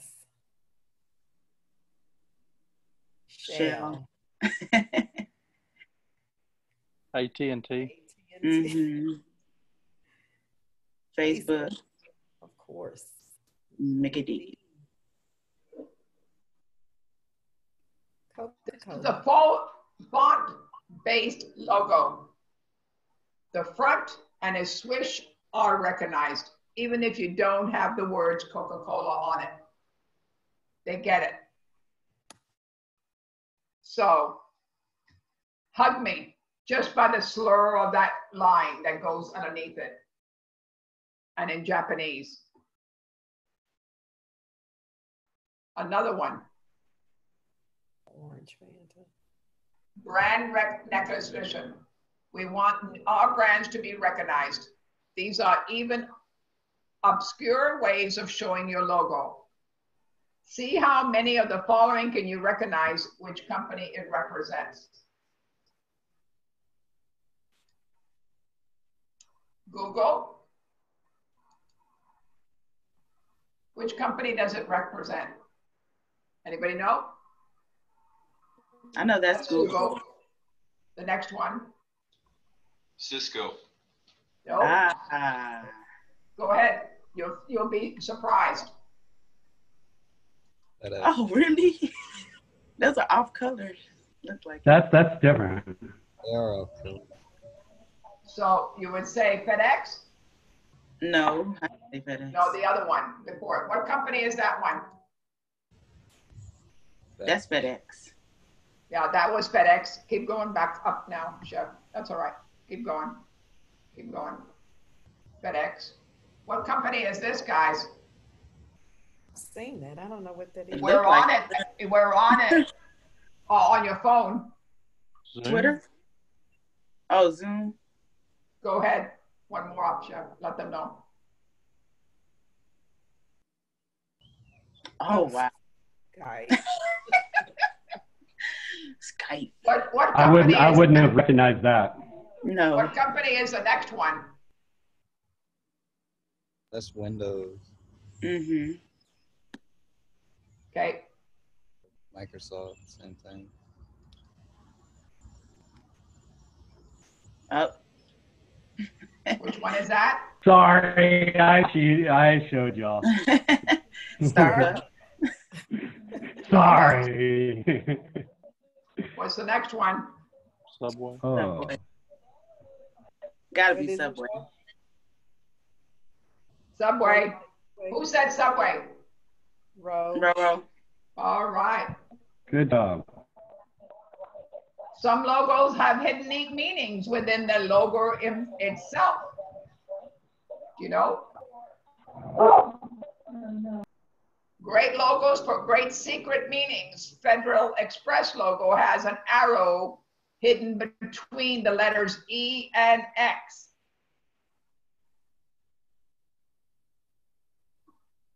I never knew that. Oh my gosh, I've never. And you'll seen never I've not see that from it's this right point there. forward. You'll always know. That's crazy. Yep. What about the next one? That's FedEx always. Great logos for secret meaning. Baskin Robbins offers 31 flavors of ice cream, and 31 is in the middle of that Baskin Robbins. Look at it. Yeah, I knew that. I didn't. Amazon. Secret meaning. The arrow is not just a smiley. It is a subject that you can buy everything from A to Z at Amazon. Wow. Didn't think about that one, did you? No. Who would have known though? Wendy's. Look at Wendy's collar. You can see the word mom. So the next time a mom's cooking for Wendy's, didn't think about that one, did you? No. Adidas, secret meaning. Even though Adidas stripes look like a mountain, it's opposed to the slanted slope side of the obstacles people need to overcome. Great logos with secret meanings. A Tostito logo has not a so hidden message. The TIT actually means two people enjoying Tostitos, the dip at a table. Never knew that one. Really, I didn't. That's funny. I never knew that. There's the table. Yep. The two And people. there's the two people. And there's the chip that they're Yep. sharing. Great logos for secret meaning. Candy company. Toro, and from Bern, Switzerland, which is known for high mountains. Bern is called for the city of bears. Find the hidden silhouette of the bear on the mountain. Didn't know, look at that. Yeah. Something different. About goodwill. Good logos with secret meanings. The G in the word goodwill has been given zoomed in, cropped slightly clever. Pretty interesting, isn't it? Makes you think about people, what they've thought of. Great logos, secret meaning. The Hershey Kiss logo is similar to the FedEx logo, that a hidden Hershey Kiss between the K and the I. The kiss is on the outside. Interesting. Yes. Preparation for the next day, guys. So we're not going to be talking about this. The project for us, guys, is understanding what you have to do, the concept before with your menu. And at the end of this week, guys, you will be doing the preparation for creating a menu. This is going to be your weekend project, guys. I will tell you that. For Friday, for Monday. Did you get what I'm saying? Not for tomorrow, because you've already got something coming to us tomorrow. This is going to be for Friday's homework for Monday menu. Is that right, Chef Cliff? It's okay? Yes. Do you want me to repost that or put it back up for y'all? No, I'm fine. Yes. Oh, you Yeah, want to put it okay. up? Yeah, please. So All right, let me get back. I'm sorry. I No, let stopped them take sharing. Yeah, hold on 1 second. Let me get back on my phone.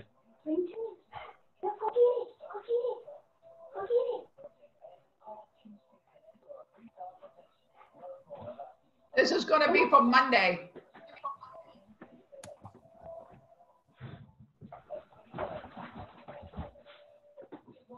There you go. Can everybody see it now? Oh, no, I'm sorry. I'm not sharing. I apologize. I'm sorry. There we go. Can everybody see it now? Yes. Monday's homework. Okay. Sorry. What day? Monday. Monday. So what's due tomorrow? You said something's due tomorrow? The one we talked about yesterday, the spreadsheet on scheduling. Okay. That is all due tomorrow, guys. A lot of you have already sent it to me, and I appreciate that. You will hear from me. But this is definitely for Monday, Friday to Monday. Got it? Look at the chat. Can I stop sharing? Is everybody good? Okay, I'm going to stop sharing.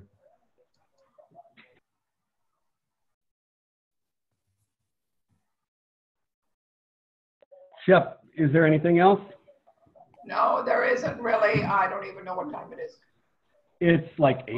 It's okay. It's almost, I can't even figure it out. No, it's fine. I got it. I just saw it. Okay. But anyway, anybody, guys,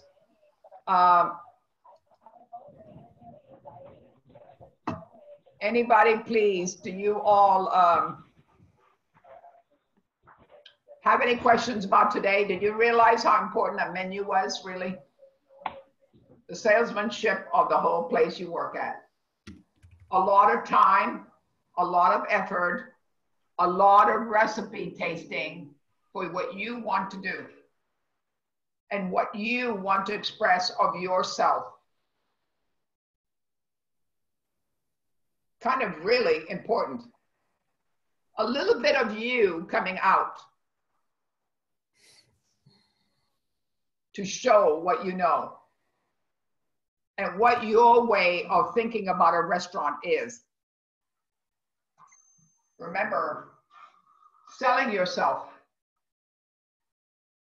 and knowing what you got to do. From catering to food truck to a brick and mortar restaurant. All different worlds of new direction a new way of doing it, a new taste. Kind of important because this is your future. This is what you love doing. That is the most important factor. What you love to do. Nobody else. This load is on you. Like Robert, he doesn't want to own anything. He wants to work somewhere. That's perfectly fine. But some of you got into this business wanting it, wanting to own it and live up to it. You know what? It's going to be long hours, frustration, a couple of bad words in between. I'm not going to deny that.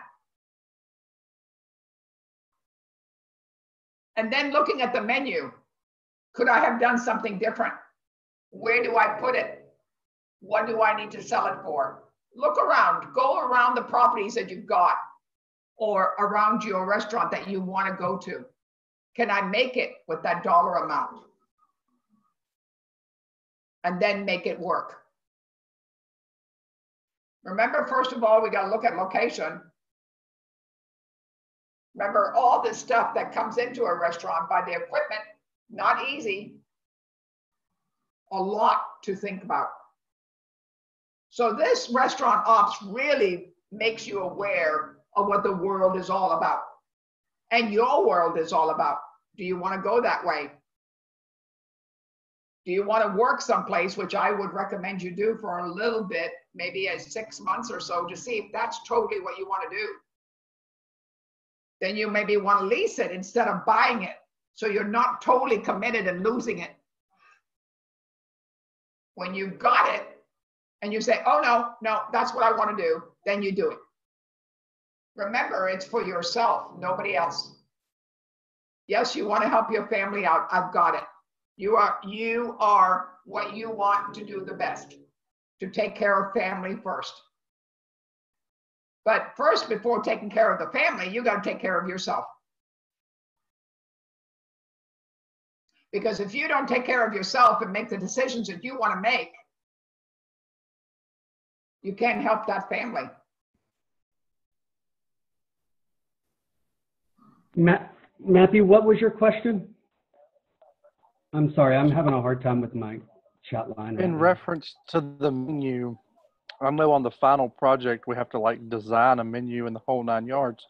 But for Monday, do we just need the items we plan to put on the menu, or do we actually need to like design and create a menu? You just have to design and create a menu, and the menu for basically where you're going to. So it's going to help you a little bit of where you're going. It kind of, all these things that we're going to do for you, preparing you, will finish off what you're going to, the project that you're going to get done. I got you. You see? Anybody else?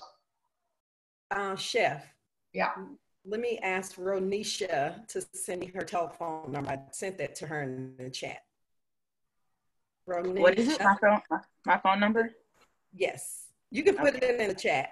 Put it in the chat. Okay. I got you. Thank you. Everybody understand a little bit? Kendricks, are you okay today? Oh, he's still static. Okay, I need to see that thumb up. So listen, guys. Hope we learned a little bit today, didn't we? To understand the importance of a menu and which direction do we want to go. Really appreciate it, Chef Cliff. Guys, y'all have a great day. Chef Pablo, thank you for such a good day. Well, thanks, guys. Thank you, everybody. Appreciate it. And listen, bye, guys. See you. Be safe, okay? Take care. Be safe. Bye. Oh. Bye. Steph, will you check your email again and see if you got that sheet from me? I got yours, I think, Kimberly. I meant to tell you that when it was open. Let me look at it one more time.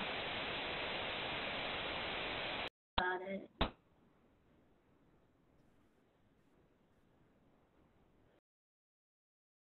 Hey, Chef, I sent you my menu. Yeah, go ahead.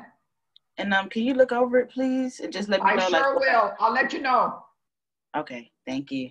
I will. Yeah, just give me about an hour. Okay. Just let me know. I will. Okay. All right. Well, listen. Love you being here today. I like that smile of yours, and I love it. Yes, ma'am. I was just busy. It's okay. I'm sorry. I'm usually in class.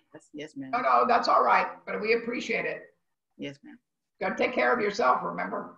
I know. I got to work today, so I'm going to put my gloves on Is and my mask on. Is it busy? No, ma'am, because of the delay on everything's on back order. Really? Yes, ma'am. I didn't realize that.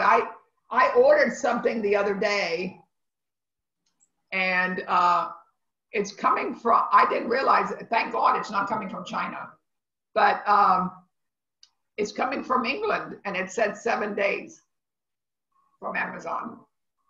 Well, that's normal. Some of the stuff is still normal, but some of the stuff is delayed like a month or 2 months out before you get it. You're kidding. Like No. what? Yeah, my air conditioner vents for my house, AC vents, I have it on a recurring thing, and it'll be like late May before my AC vents will cut, or my air conditioner for my house. Wow. And you would have think normal things, but it's just on back order. I'm not for sure why. Huh. Yeah, and they said the book was coming from Brighton, which I went to school in England in Brighton. And it's coming from the same neighborhood that I went to school at. So that was, for me, that was a high, because I'm going back in time. So it was a good thing, because I wanted a leather bound notebook to do some special recipes and stuff. But, and this is the perfect time to redo my cookbook. So eventually I hope to print or have a recipe book printed of all the things that I have done. So, so I've been looking for this notebook, and I wanted a leather bound one, and I didn't happen to find one here that I liked. So I like this one. So on Amazon. And Amazon, well, 7 days it said. Yes, ma'am. So they'll be good.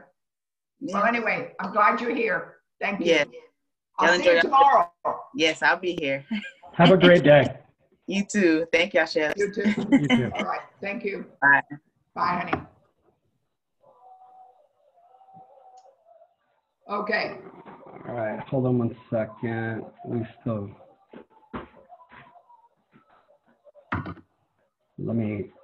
Matthew, I'm gonna. Okay, Can you just go to us? Yeah, I'm gonna have to remove. Just give me a second. All right. I'm removing people. I wish I knew all this, how to do everything, but I think it's trial and error. All right, so yeah, we're here now by To ourselves. send that stuff yesterday to you was Yeah. so long that I had to learn a different way of doing everything. Oh, really? Yeah, it was huge. I was shocked at how big Well, that look at file was. every one of them had to. Some of them had to have that PD. I had to send it to another inlet, and my son had to walk me through it, because for me it was like not the copy and paste, but something that was different. All right, so I text everybody that was out. Let's see. I got one that woke up late, one that was in a VA, one that's that's kind of ill right now that I'm going to probably send a message to them and just say, hey, you should go see a doctor or whatever else. Who was that? Let's see. Hold on 1 second. I'm sorry. Let me look real quick.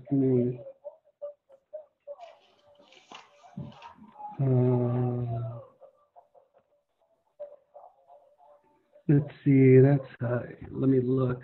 How about Gary? Hold on 1 second. Sorry, I don't have their names on my 508, 580.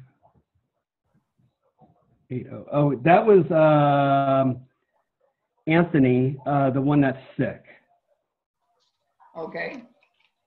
Very loud. And Gary, let me see. Gary. Let me see what Gary had to say. 47.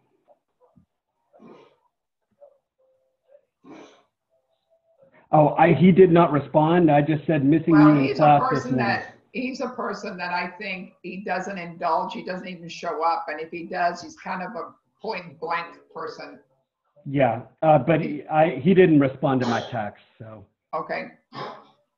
Because he's the one that when we talked, he said, let's get back to yeah, the PowerPoint. I didn't like his personality. I don't mean to say that I don't like his personality, but he needs